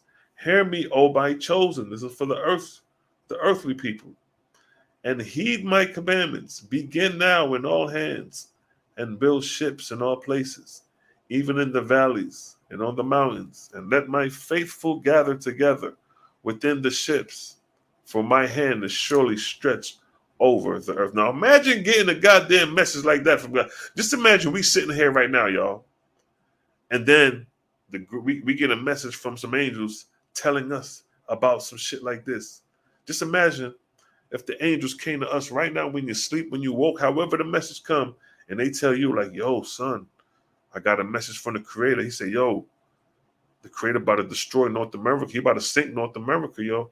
Y'all niggas start now and start building ships. You know how scared to death a nigga would be to get a message like that, knowing it's true? I know these niggas was fiercely putting them ships together. But nonetheless, look what it states. Jehovah said, I'm going to sink the continent. Sink the continent. Where Pan was at. Pan, they go Pan. See that?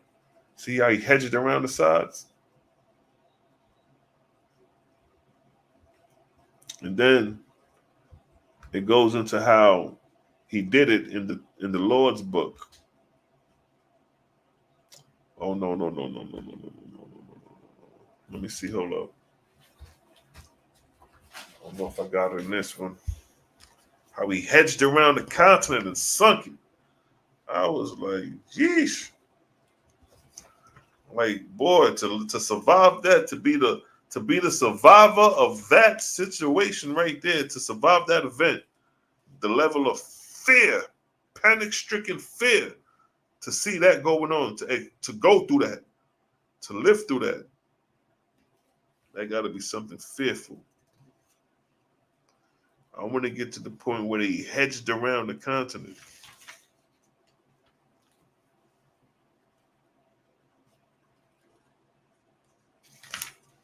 Niggas hedged the. I was like, yo, this is something else. I said, Judge, I'm not playing no games with humanity, yo. The wisdom of the creator is something fierce. Don't sleep. Don't think it's sweet.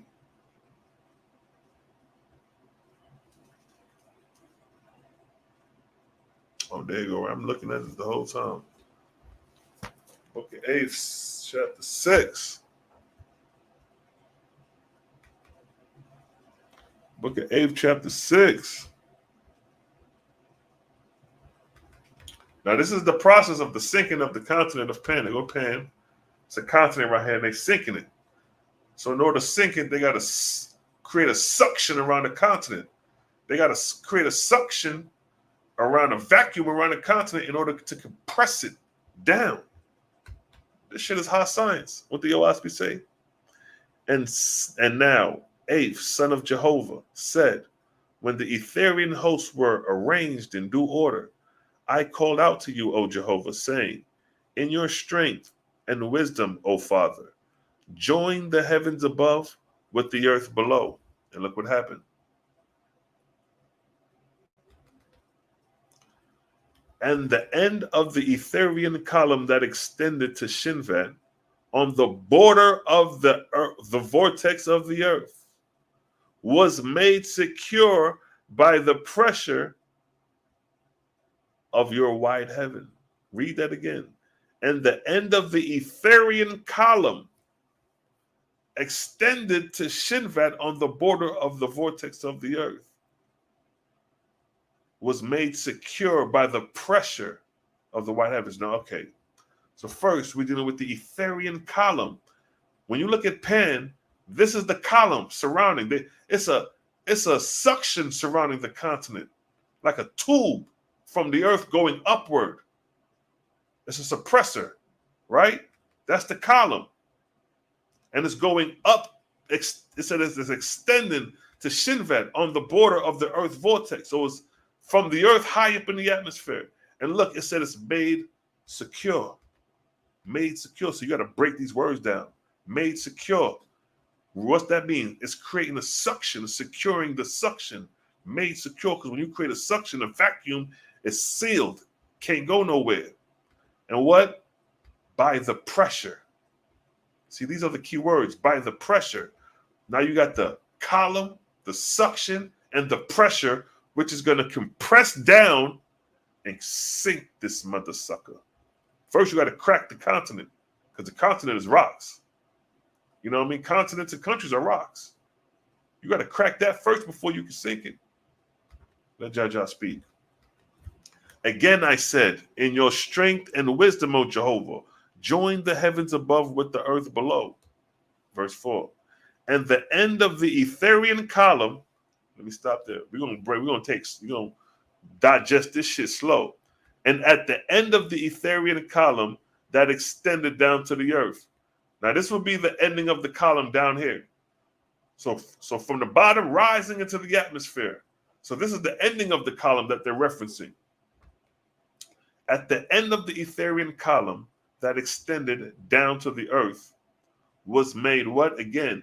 Made secure around the borders of Pan by the sea and high mountains to the north. This is the north. Japan would be considered the north. Alaska and all that will be considered the north. But what did they say? Made secure. They're made secure around the borders of Pan. If this is the continent, they're making a secure suction around the continent. By the sea and high mountains of the north. And look what it states here. Again, I said, O Yahuwah Jehovah, deliver the earth from evil for your glory forever. And look what happens next. Look what happens next. And the vortex of the earth closed in from the rim, meaning the top, is compression, and lo, what happened when compression busts? Boom! The earth was broken. A mighty continent cut loose from its fastening. And the fires of the earth came forth in flames of clouds and a loud roaring, and the land rocked to and fro like a ship at sea.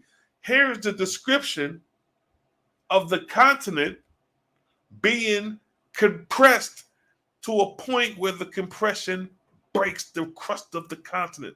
These are the outlines of the continent. Now, to validate this, because it said after that happened, what came forth? And fires of the earth came forth in flames and clouds. Now, this is where, you know, we're going with it for those who know. Watch this. The ring of fire in the Pacific. See that? See that right there?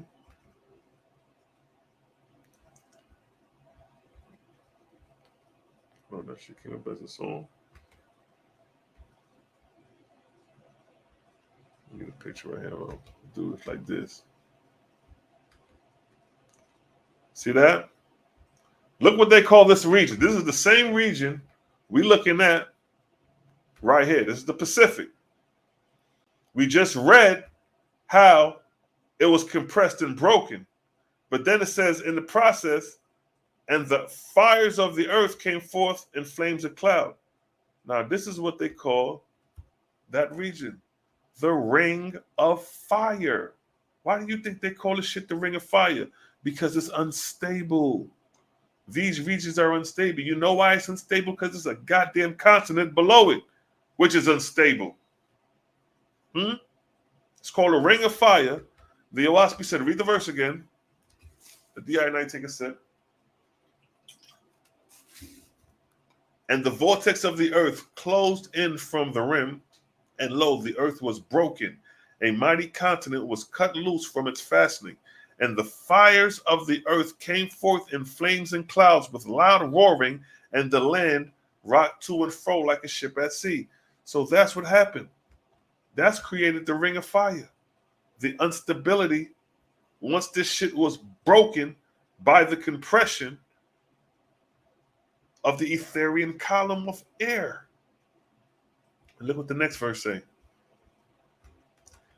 Again, I said, O Jehovah, deliver your heavens, which are bound like a chain to a rotten carcass. And look at the next verse. And again, the vortex of the earth closed in on all sides. And what? By the pressure, the land sank beneath the water to rise no more.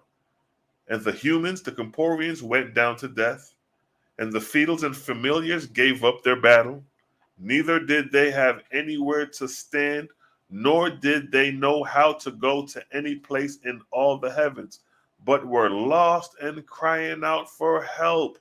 These are the conditions of the people during the flood. Huh? But look what it states coming up again. Right here, key point. Look, by the pressure, the land sunk beneath the waters. There you go. By the pressure, they compressed, they hedged around the sides, and by the pressure, they compressed it to rise no more. But it's another verse where it talks about they compressed tenfold, which is the power and force to crack a continent. I was looking for that joint too. But you see how this Vowaspi read? Dealing with the exposing of the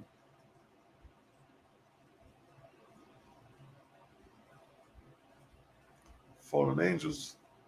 So that's what the ring of fire is, right there. The ring of fire is the after effect of the flood, the after effect of the sinking of the continent of Pan. So the deluge took place right here. It took place in the Pacific Ocean, and the effects of the deluge would have affected Americas. The Americas definitely would have affected Asia. It would have affected Australia. It would have affected these regions, which is closer more than to say Africa in those regions. That's why the story of a flood is prominent in these regions. You hear stories of a flood in the native Indian tales in China and India. You hear those stories. But that's what the Owaspi is saying, yo. That's what took place in the 17th arc cycle. They go to 17th arc cycle, 22, 553 BC, 25,000 years ago. That's what was going on during that time. And here we are now. Look, they go 1 AD. This is Jesus Christ time. Right here, 1 AD. This is the flood. The flood is 2253, 553 BC, right? And look at 1 AD. Look how far the time period is. But they tell you the flood is, according to the Bible, the flood it took place right here, 3953 BC. So now let's move forward. How do we know the earth is in a new age, in a new arc cycle? Read that in the Cosmon. We come down to this. Look at this. The Hebrew calendar, starting point. This is the Hebrew calendar starting point. The starting point of the Hebrew chronology is the year 3763 BC. This is when the Hebrew calendar begins. This is when the creation story begins. Look what it states. 3761 BC, the date for the creation of the world. Stop right there. This is your Genesis account. Now I just showed your ass, God damn it, the flood being 22,553 BC, the time of the floods, and gave you detailed history of what was going on in the flood in the Owaspi. But in the Bible, it states that their creation story started 3761 BC. 3761 BC. Now look, this is the flood, 22,553. Look, the flood would have been the creation of the Bible would have been right here. Look what this is, 3953 BC. That shit said 3761 BC. So the time of the creation would have been right here. But look at the time scale that we at while they creation story, because look, 3761, that's the time. Look what it states right here, 3953 BC. That is the 23rd arc cycle.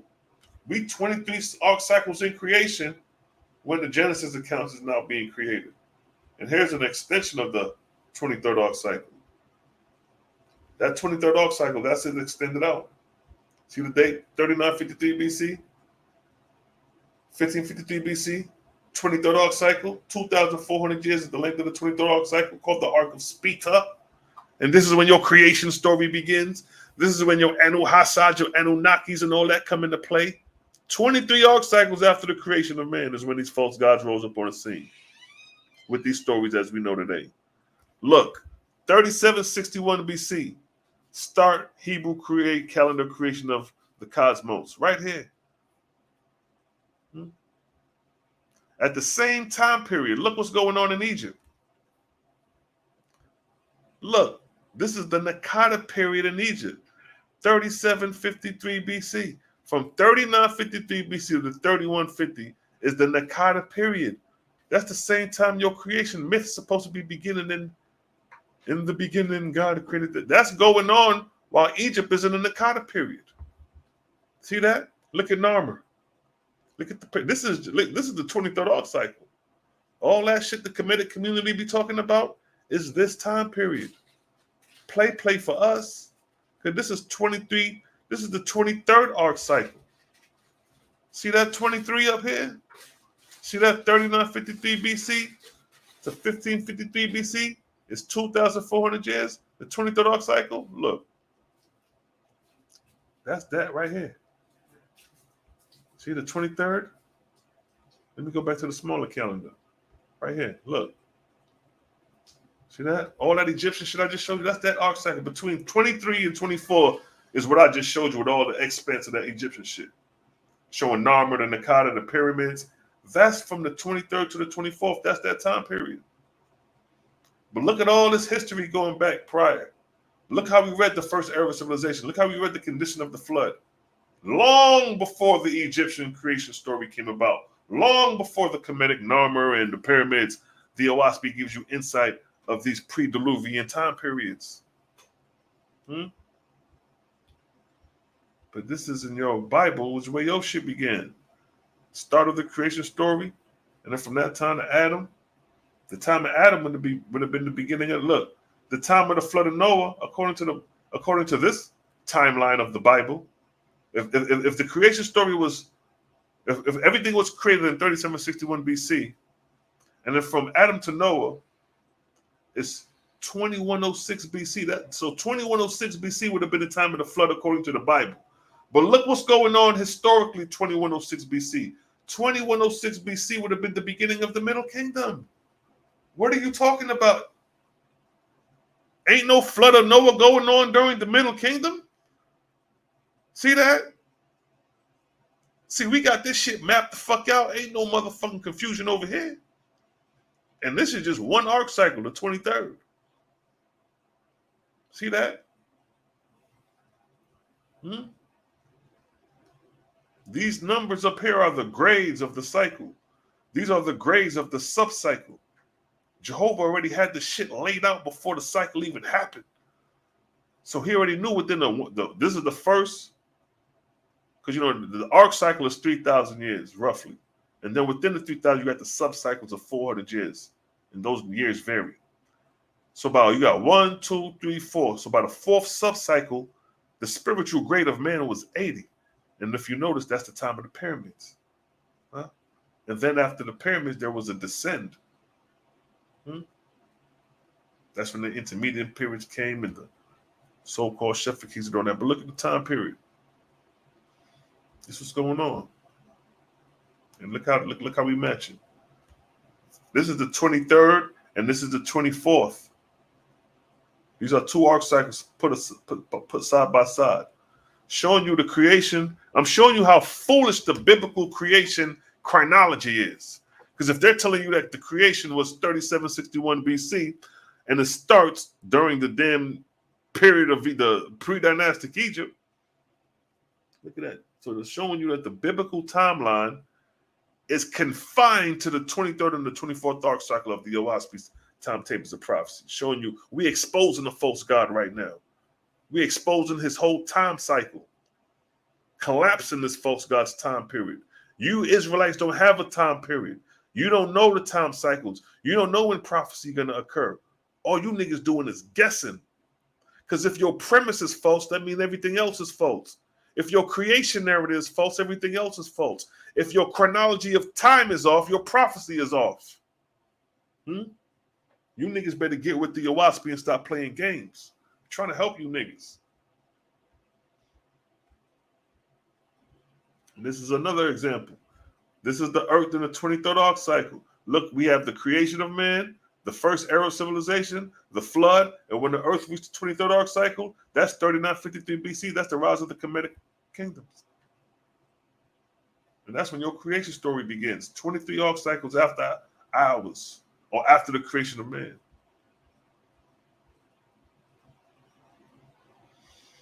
You dig? So just give me your one in the chat, family, if you're getting this understanding. We vibing out. We vibing out today. It's a long vibes, high spiritual vibes today. You feel me? Feel me? Give me your one in the chat if you're getting this understanding, family. You know how we do. It's a blood clot vibes.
Those ones coming in. It's a blood clot vibe.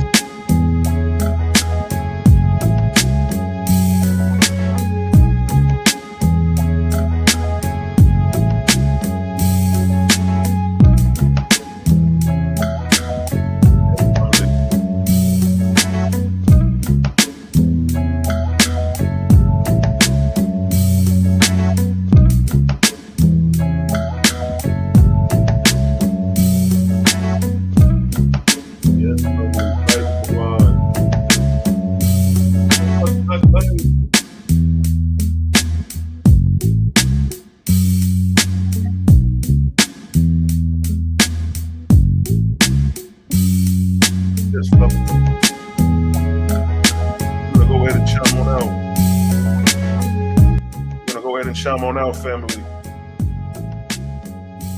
You know what I mean? It was a great build. You know what I mean? A lot to learn, so come back and check this one out. Shout out to the righteous gods and goddesses as we move forward, up and out. You know how we do. Let's put it from the top. Let's ride it out, family. Blood clot vibe. It's a blood clot vibes.